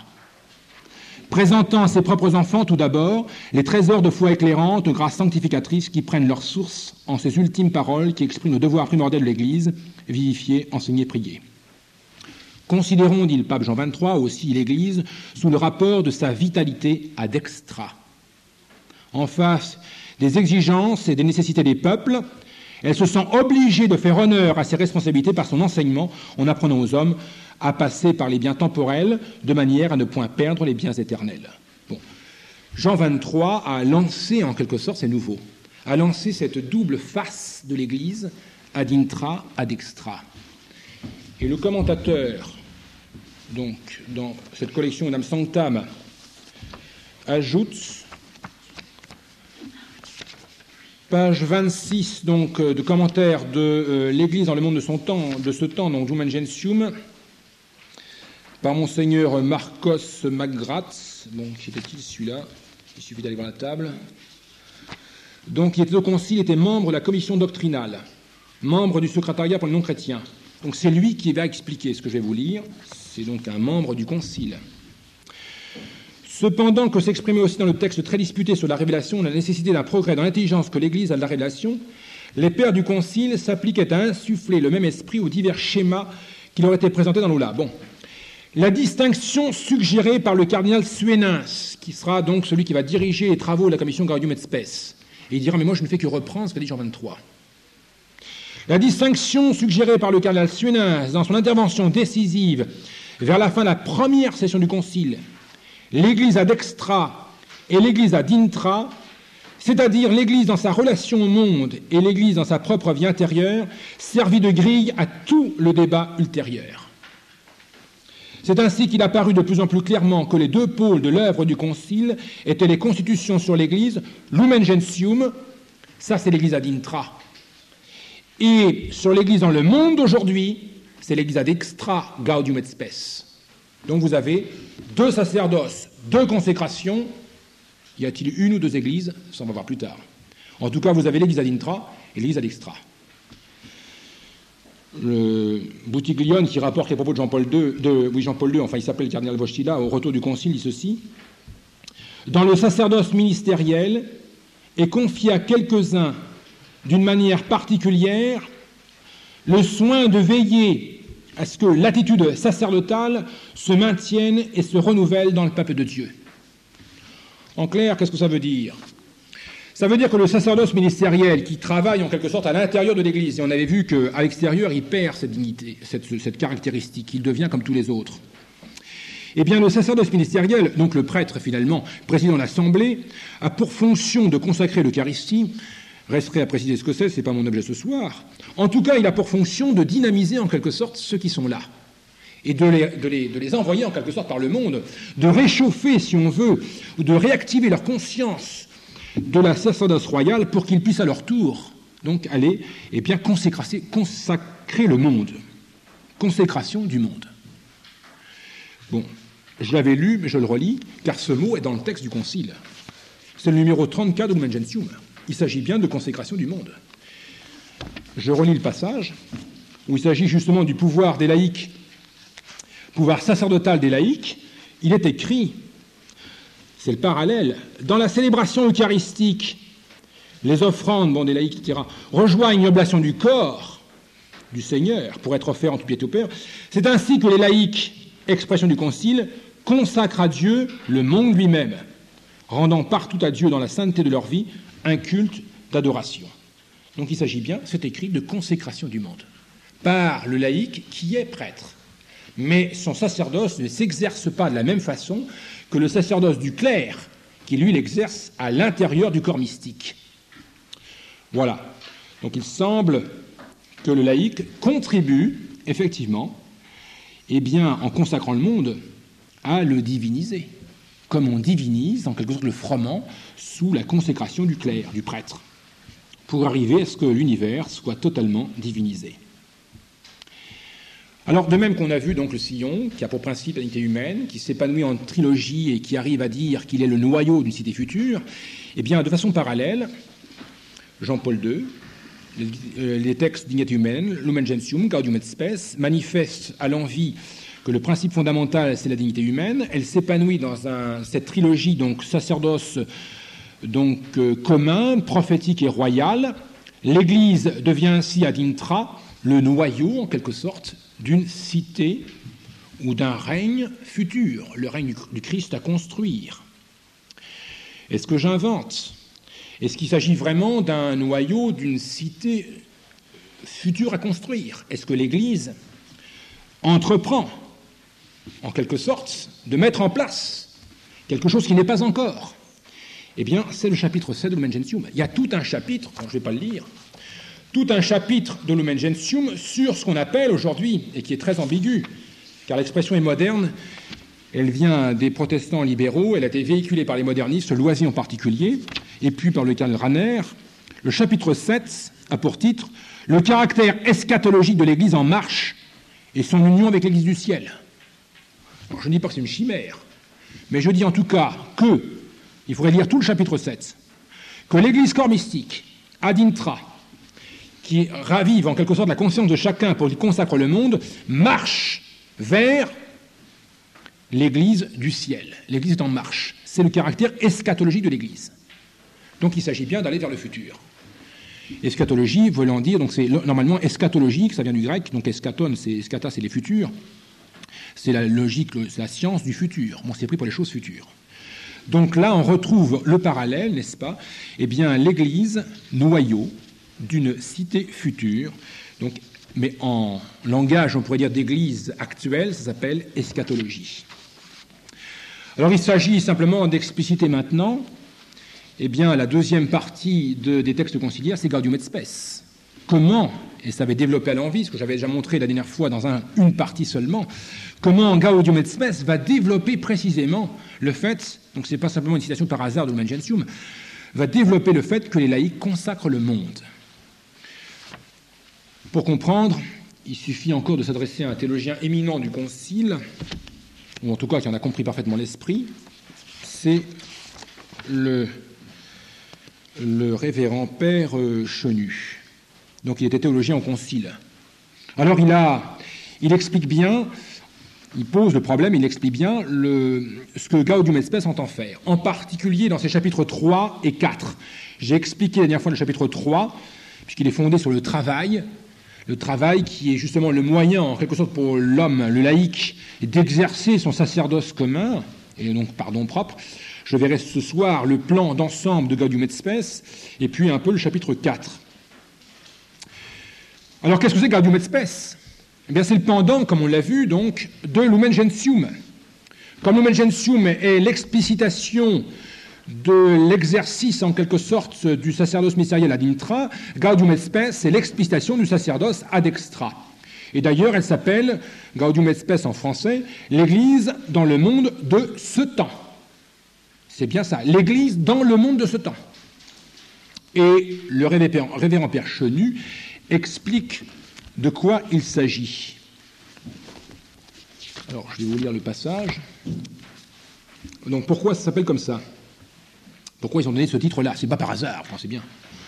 De l'analyse sociologique profane, religieuse chrétienne, qu'appellerait pour une intelligence précise l'expression « signe des temps », nous ne retiendrons ici que le contenu immédiatement inclus dans son usage et dans son sens théologique.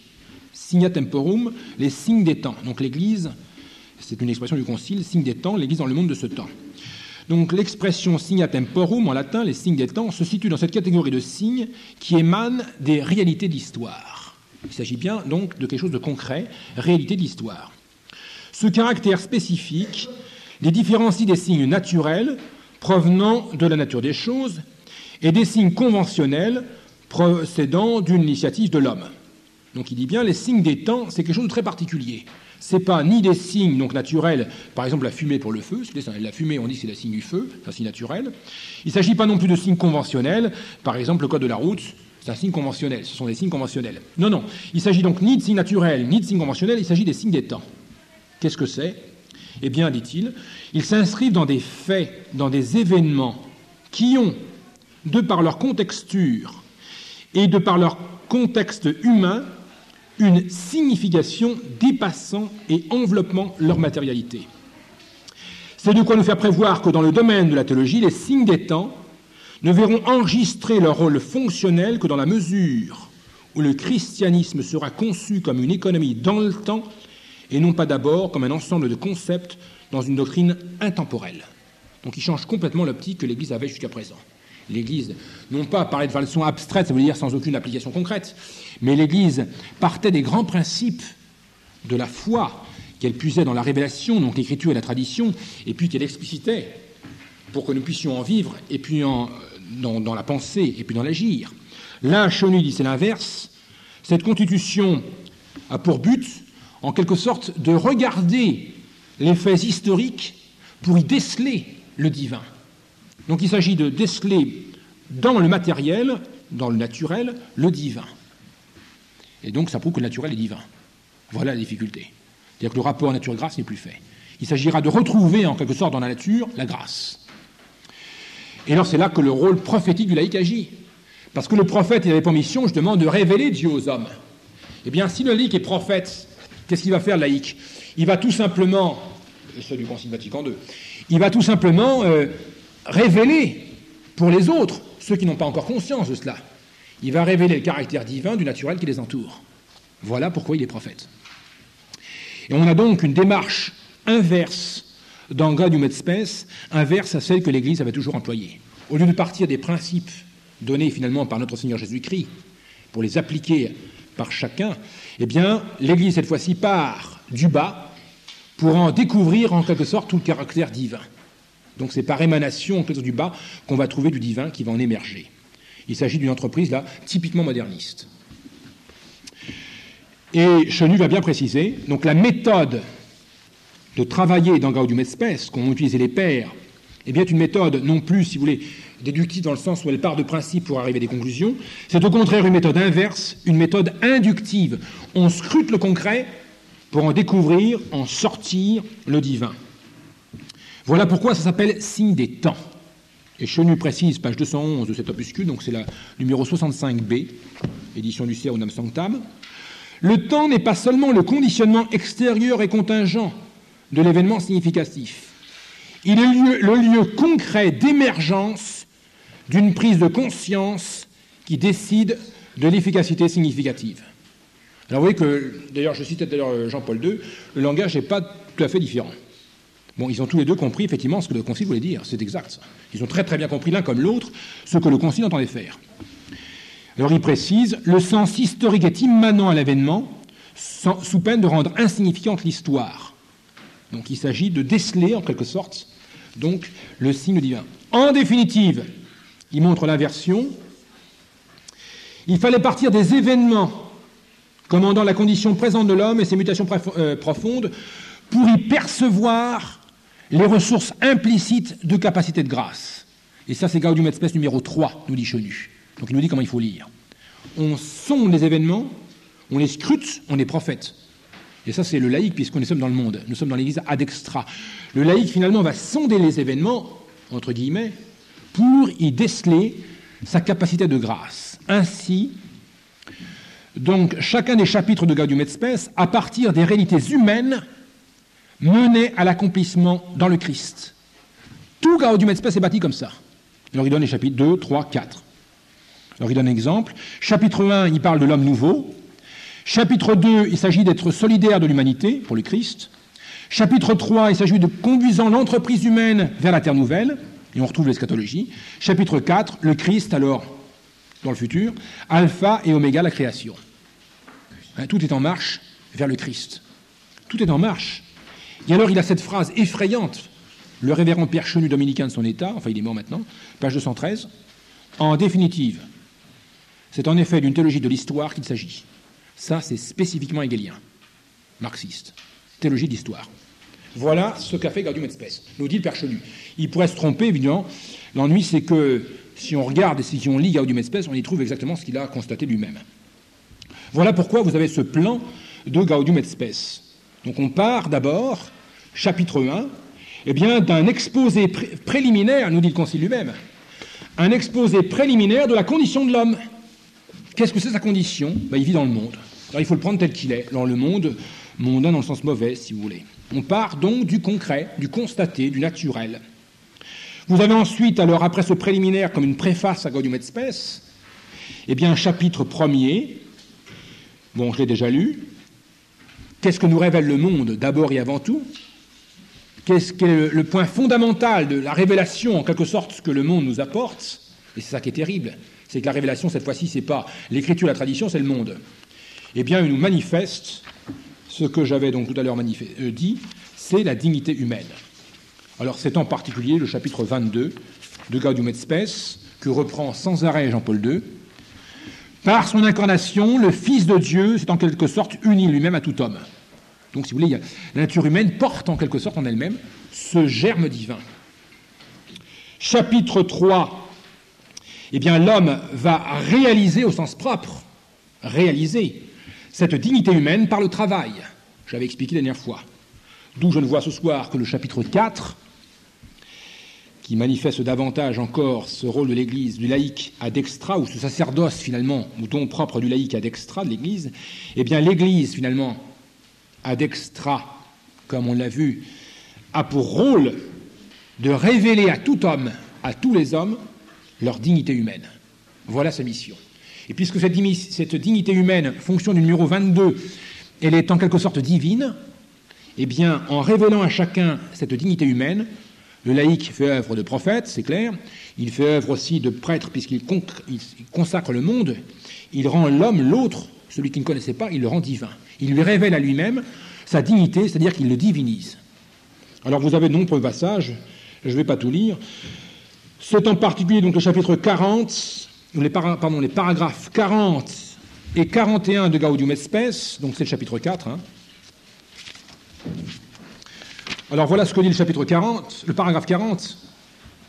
L'Église, en poursuivant la fin salvifique qui lui est propre, et on a vu dans quel contexte, c'est les sacrements, ça veut dire qu'elle conduit à, ne communique pas seulement à l'homme la vie divine, elle répand aussi d'une certaine façon sur le monde entier la lumière que cette vie divine irradie, notamment en guérissant et en élevant la dignité de la personne humaine, en affirmant la cohésion de la société et en procurant à l'activité quotidienne des hommes un sens plus profond.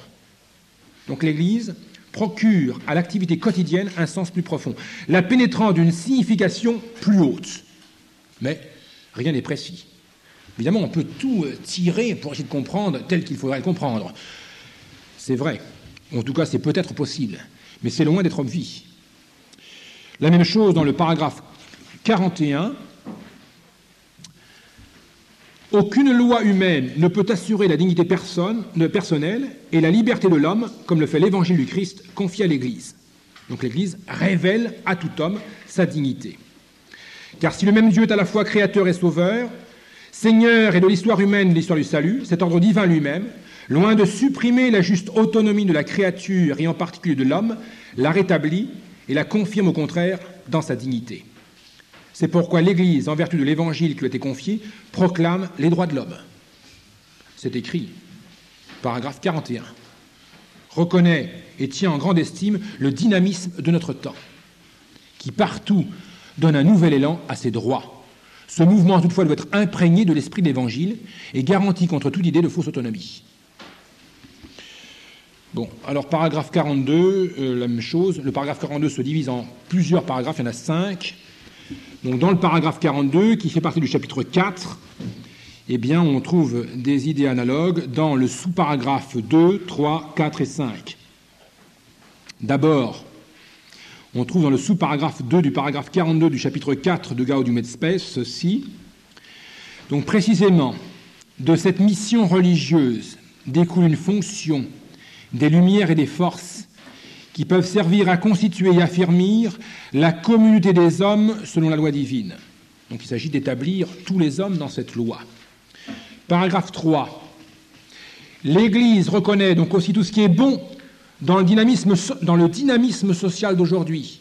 En particulier, donc ce dynamisme social, son mouvement vers l'unité, les progrès d'une saine socialisation et de la solidarité au plan civique et économique. En effet, promouvoir l'unité s'harmonise avec la mission profonde de l'Église. Donc vous avez là le progrès d'une saine socialisation s'harmonise avec la mission profonde de l'Église. Comment ne pas voir le parallèle avec le fait que le sillon, justement, noyau, met en place un mouvement par le travail d'unification universelle et d'instauration d'une démocratie universelle, c'est-à-dire d'une super-Église. Eh bien, il s'agit ici, là, pour l'Église, de convoyer, enfin de laisser, de marcher avec, en quelque sorte, ce progrès d'une saine socialisation pour atteindre à quelque chose de meilleur. Alors la même chose encore, de façon aussi effrayante, malheureusement, au sous-paragraphe 5, ce qu'elle désire par-dessus tout, c'est l'Église ad extra, donc les laïcs finalement dans leur rôle, c'est de pouvoir se développer librement à l'avantage de tous, sous tout régime qui reconnaît les droits fondamentaux de la personne, de la famille et les intérêts bien communs.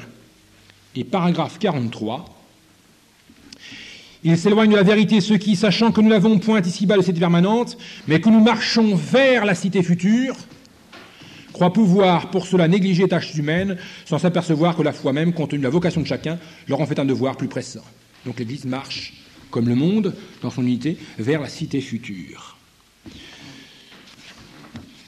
Bon, alors ceci est repris plusieurs fois. Le sous-paragraphe 4, parce que je saute quelques-uns du paragraphe 43, les laïcs qui doivent activement participer à la vie totale de l'Église ne doivent pas seulement se tenir à l'animation chrétienne du monde, mais ils sont aussi appelés à être, en toutes circonstances et au cœur même de la communauté humaine, les témoins du Christ. Ce qui peut effectivement bien s'entendre. Mais malheureusement, vu le contexte, est au moins ambigu. C'est à leur conscience préalablement formée qu'il revient d'inscrire la loi divine dans la cité terrestre. Alors ça, c'est pas vrai. Il ne s'agit pas, par conscience, de mettre la loi divine dans la cité terrestre. Il s'agit de diviniser, ça ne se fait que par les canaux que Jésus-Christ a institués, les 7 sacrements. Et donc l'ordre hiérarchique. Or, il s'agit ici de la mission des laïcs. C'est paragraphe 2. Aux laïcs reviennent en propre, etc., etc. C'est à eux leur conscience qu'il revient d'inscrire la loi divine dans la cité terrestre. Bon. Vous avez encore la même chose au paragraphe 42. De même qu'il importe au monde de reconnaître l'Église comme une réalité sociale de l'histoire et comme son ferment, de même l'Église n'ignore pas que tout ce qu'elle a reçu de l'histoire est de l'évolution du genre humain. Donc là, vous avez quelque chose de nouveau, on ajoute, c'est que l'Église demande au monde de reconnaître qu'elle est un ferment divin. Alors évidemment, on peut aller plus loin encore, bon, je ne vais pas tous les lire. Le paragraphe 45 dit la même chose. Bref, l'Église tente à l'unité, on l'a vu dans le paragraphe 3, elle tente à instaurer, en quelque sorte, à diviniser, et c'est surtout les laïcs, donc c'est dans leur sacerdoce propre, tente à diviniser tout l'univers, ce qui tendrait à mettre finalement cette fraternité universelle. et fondée sur la dignité humaine, l'Église étant un ferment, où elle demande même au monde de la reconnaître comme ce ferment divin, eh bien on peut de là tirer la conséquence, c'est que l'Église, parallèlement à Lumen Gentium, a comme deux états, de face, toujours ad intra, ad extra, mais qu'on peut préciser. Elle est, l'Église, premièrement, une société organisée, ad intra, c'est le corps mystique du Christ. Elle est justement le ferment divin. C'est vrai, elle est divine, fondée par Jésus-Christ ainsi. Alors, elle est organisée, c'est le corps mystique. Mais d'autre part, et n'oublions pas que le Lumen Gentium l'a défini comme ça, l'Église, c'est ad extra, est le peuple de Dieu. L'Église divinise cette humanité qui est déjà en quelque sorte le peuple de Dieu, mais à qui il faut faire prendre conscience de sa divinité. Et donc dans ce cas-là, l'Église coïncide étant peuple de Dieu, et le peuple de Dieu c'est tous les humains, et l'Église coïncide avec l'univers, ou l'ensemble des hommes. Donc on a deux stades de l'Église. On a l'Église comme noyau organisé, et on a l'Église comme peuple de Dieu, ou fraternité universelle. Il n'est pas dit effectivement qu'elle soit démocratie universelle, mais il n'est pas non plus dit que la démocratie ne convient pas, on l'a vu au contraire, à la dignité de l'homme. En conséquence, eh bien, l'Église, corps mystique du Christ, en tant qu'organisée, elle est en quelque sorte comme un ferment divin qui est dans donc, le peuple de Dieu. Alors elle subsiste comme un ferment dans ce peuple divin, ce peuple de Dieu. L'Église subsiste justement in. C'est la fameuse objection que l'on porte contre Lumen Gentium d'une part et qui a repris bien sûr le nouveau catéchisme. L'Église constituée, elle serait comme une république en quelque sorte cléricale qui aurait mission en quelque sorte de noyauté dans le bon sens, comme ferment divin, et bien l'ensemble de l'univers en faisant prendre conscience à chacun que par sa dignité même, il est Dieu. Comment, le point ultime? Eh bien, je l'avais expliqué la dernière fois, c'est la fameuse trouvaille, disait Boutiglione, qui rapportait donc les propos de Karol Wojtyla à l'époque, au retour du concile en Pologne. C'est le fait de faire prendre conscience à chacun qu'il est une personne. Et on lit ainsi Lumen Gentium et Gaudium et Spes. Tout réside dans le fait que chacun est une personne. Pourquoi? Eh bien, parce que, vous le savez, revenons sur l'analogie ou la comparaison l'Eucharistie et l'Église. Pour consacrer, le prêtre agit in persona Christi. Alors si on prend évidemment dans un éclairage moderniste comme il l'est, le prêtre, malheureusement, le prêtre consacre, le président de l'Assemblée, comme le dit le nouveau missel, consacre parce qu'il a conscience qu'il est justement uni à la personne du Christ. Et c'est le fait d'être personne qui produit le divin. Comme le Christ, justement, lui-même, c'est parce qu'il est une personne divine qu'il arrive à diviniser la nature humaine. Donc, comme le Christ, si vous voulez, parce qu'il est une personne, divinise la nature humaine, il est une personne divine, eh bien, quiconque arrive à prendre conscience de ce que c'est que la personne qu'on voit manifestement le Christ, quiconque donc arrive à prendre conscience qu'il est une personne, divinise tout ce qu'il fait. Alors, le prêtre agit in persona Christi en l'Eucharistie, le laïc dans le monde agit lui aussi, s'il a compris, en tant que personne. Et la personne n'est jamais autre que divine. Il agit toujours, le prêtre comme laïc, in persona Christi. Il prend conscience, ou ils prennent conscience l'un comme l'autre, qu'ils sont effectivement des personnes. Et la personne, maintenant, de fait de l'incarnation, est divine. La personne, c'est en quelque sorte la réalisation par chacun du fait que, justement, il divinise. C'est la prise de conscience, la personne, si vous voulez, de chacun, de ce qu'il est. Et que Jésus-Christ a mieux manifesté que tous les autres. Alors, pour conclure, de même que, disait saint Pélis, le sillon convoie le socialisme, l'œil fixé sur une chimère, est-ce que l'Église ne convoie pas l'univers vers une chimère, l'eschatologie, dont je passe les détails ce soir? L'eschatologie, il faudrait encore savoir ce que ça veut dire, ce qui n'est pas très net. Mais en tout cas, on a vu le Christ, Chenu le disait, dans le chapitre 4, le Gaudium et Spes parle du Christ comme alpha et oméga de la création, ce qui est exact d'une certaine façon, mais ce qui peut être très mal compris si on a un peu les idées d'Aillard de Chardin. Il s'agit de divinisation de l'univers pour arriver à cette eschatologie. Donc, le Christ, qu'est-il? Existe-t-il?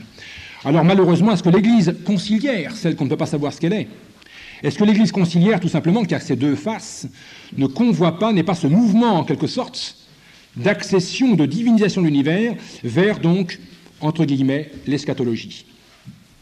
Le tout appuyé sur la prise de conscience qu'on est une personne, c'est-à-dire divine. Vous savez que saint Pédis disait à Marc Sangnier ou au Sillon qu'il était dangereux, il avait commencé par là, et qu'il reprenait tout simplement les idées mauvaises, il a parlé d'ennemis modernes de l'Église installés dans tous les pays du monde, les principes mauvais des philosophes du XVIIIe siècle.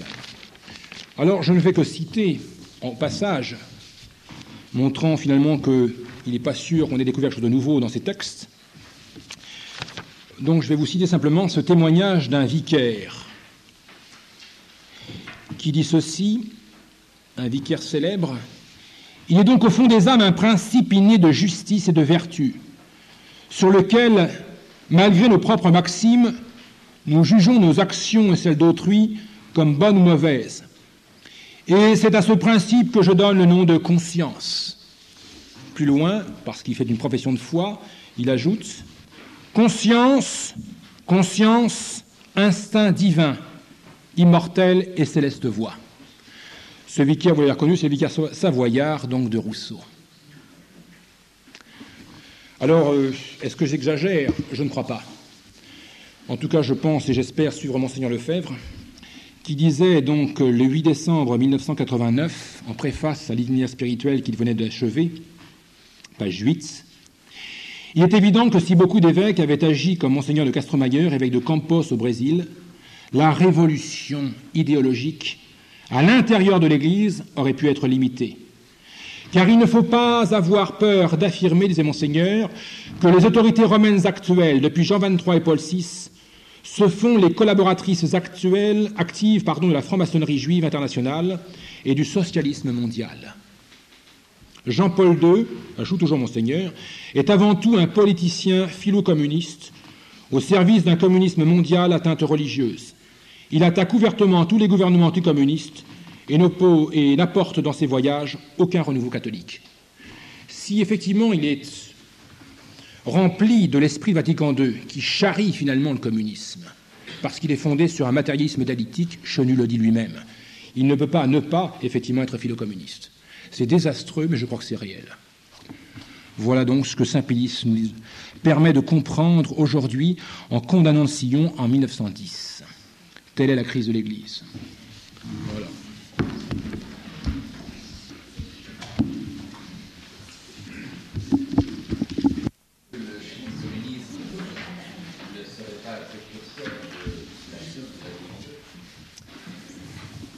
Peut-être. Je ne suis pas prophète, moi.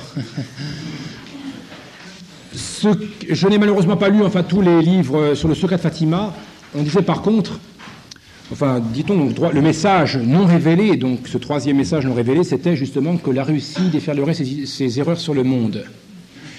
Et on a beaucoup pensé à une attaque militaire, à une attaque de force de la Russie sur le monde. Il semble que ce ne soit pas nécessaire, car les idées, effectivement, de la Russie, qui sont les idées de la révolution communiste, déferlent sur le monde par, malheureusement, Vatican II, quoi. Alors, est-ce que c'est la fin en même temps du régime? Peut-être, parce que le régime communiste, lui aussi, s'écroule. Est-ce qu'il s'écroule, ou est-ce qu'il amoindrit sa couleur rouge pour devenir rose universelle? Je pense plutôt, actuellement. Il ne semble pas que le troisième secret soit... Non, c'est ça, donc il ne semble pas, voilà, on pourrait... La dernière phrase... on n'en sait rien.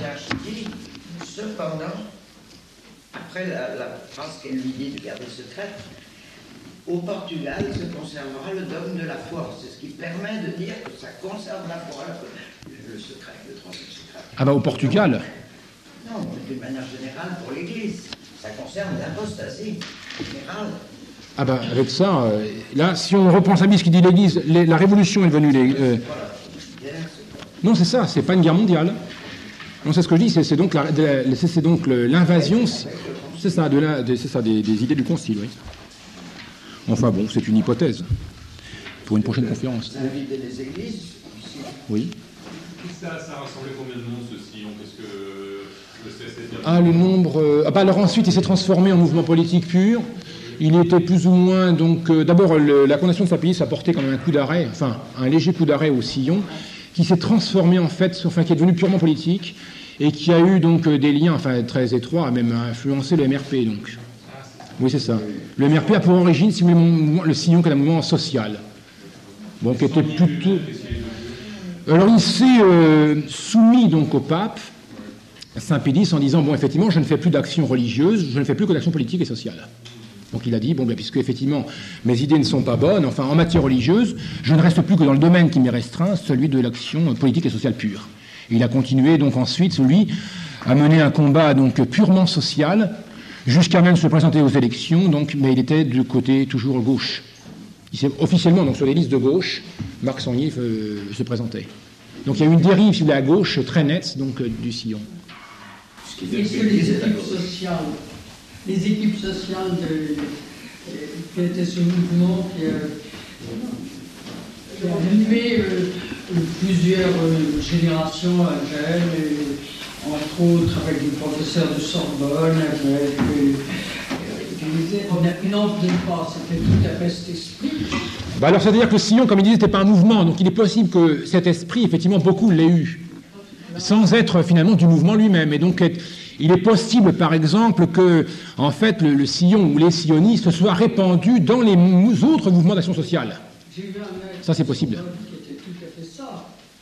Et puis, un aumônier scout, dont le père était un ami de Marc Sangnier. Ah oui, il a influencé. Il a été une vocation tardive. Il a été baptisé à 25 ans, cet aumônier.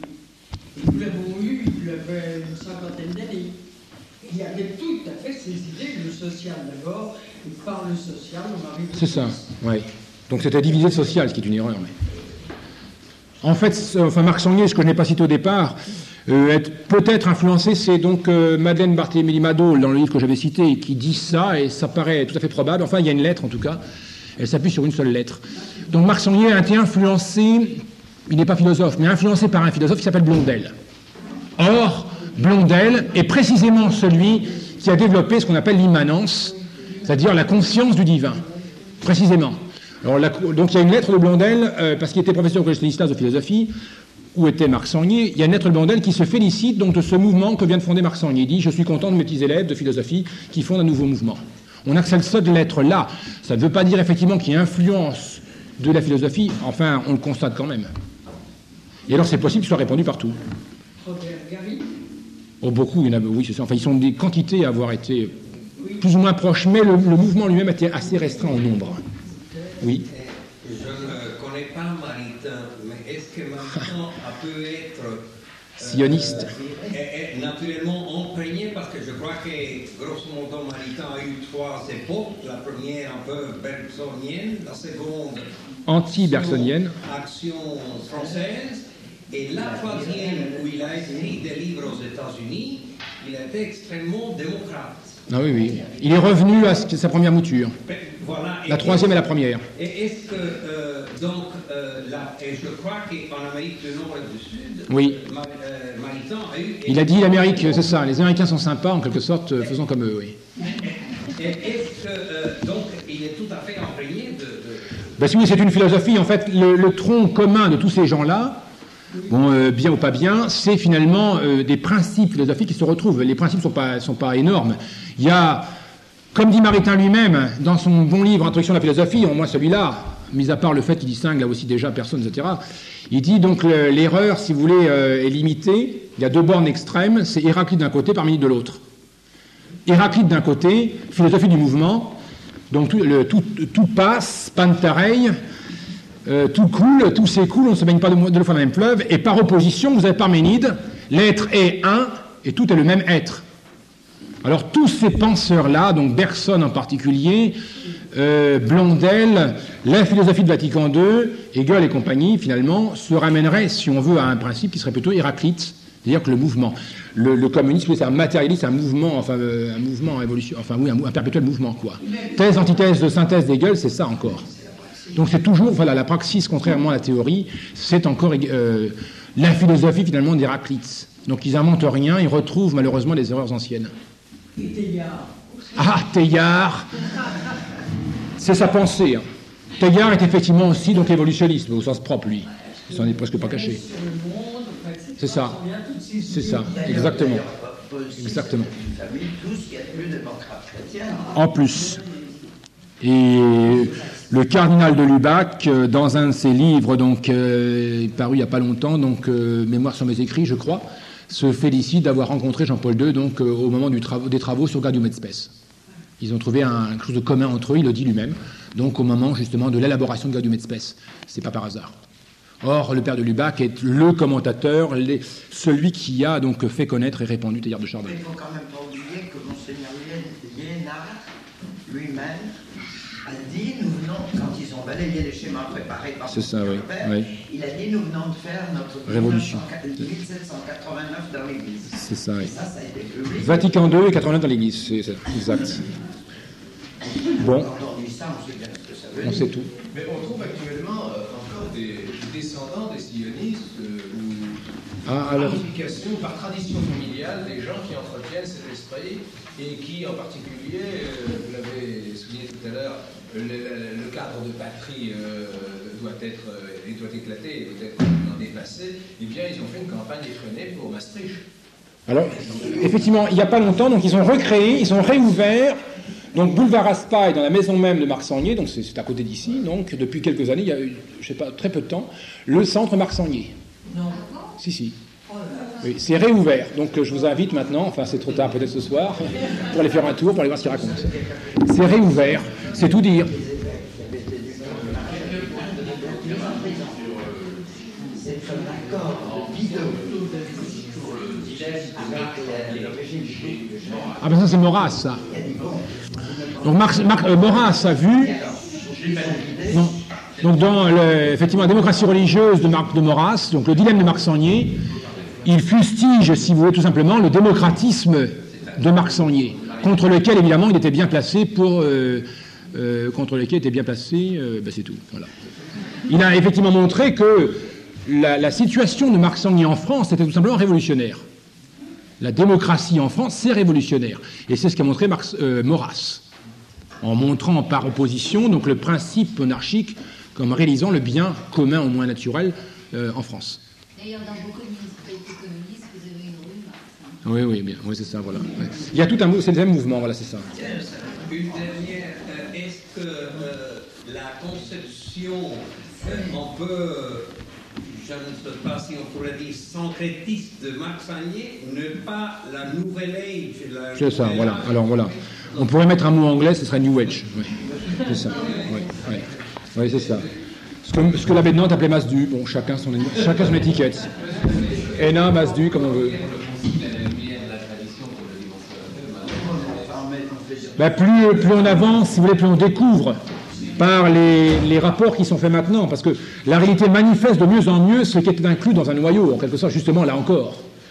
Donc, si vous voulez, il me semble difficile aujourd'hui de dire on peut lire le Concile à la lumière de la tradition, d'autant plus que le mot tradition, lui-même, est pris dans un sens moderniste pour eux et pas pour nous, donc on ne peut pas s'accorder sur la tradition. Voilà. Le critère, enfin, à mon avis, c'est pas possible. Oui, non, c'est peu possible, je crois pas. Oui, c'est ça, voilà. Oui.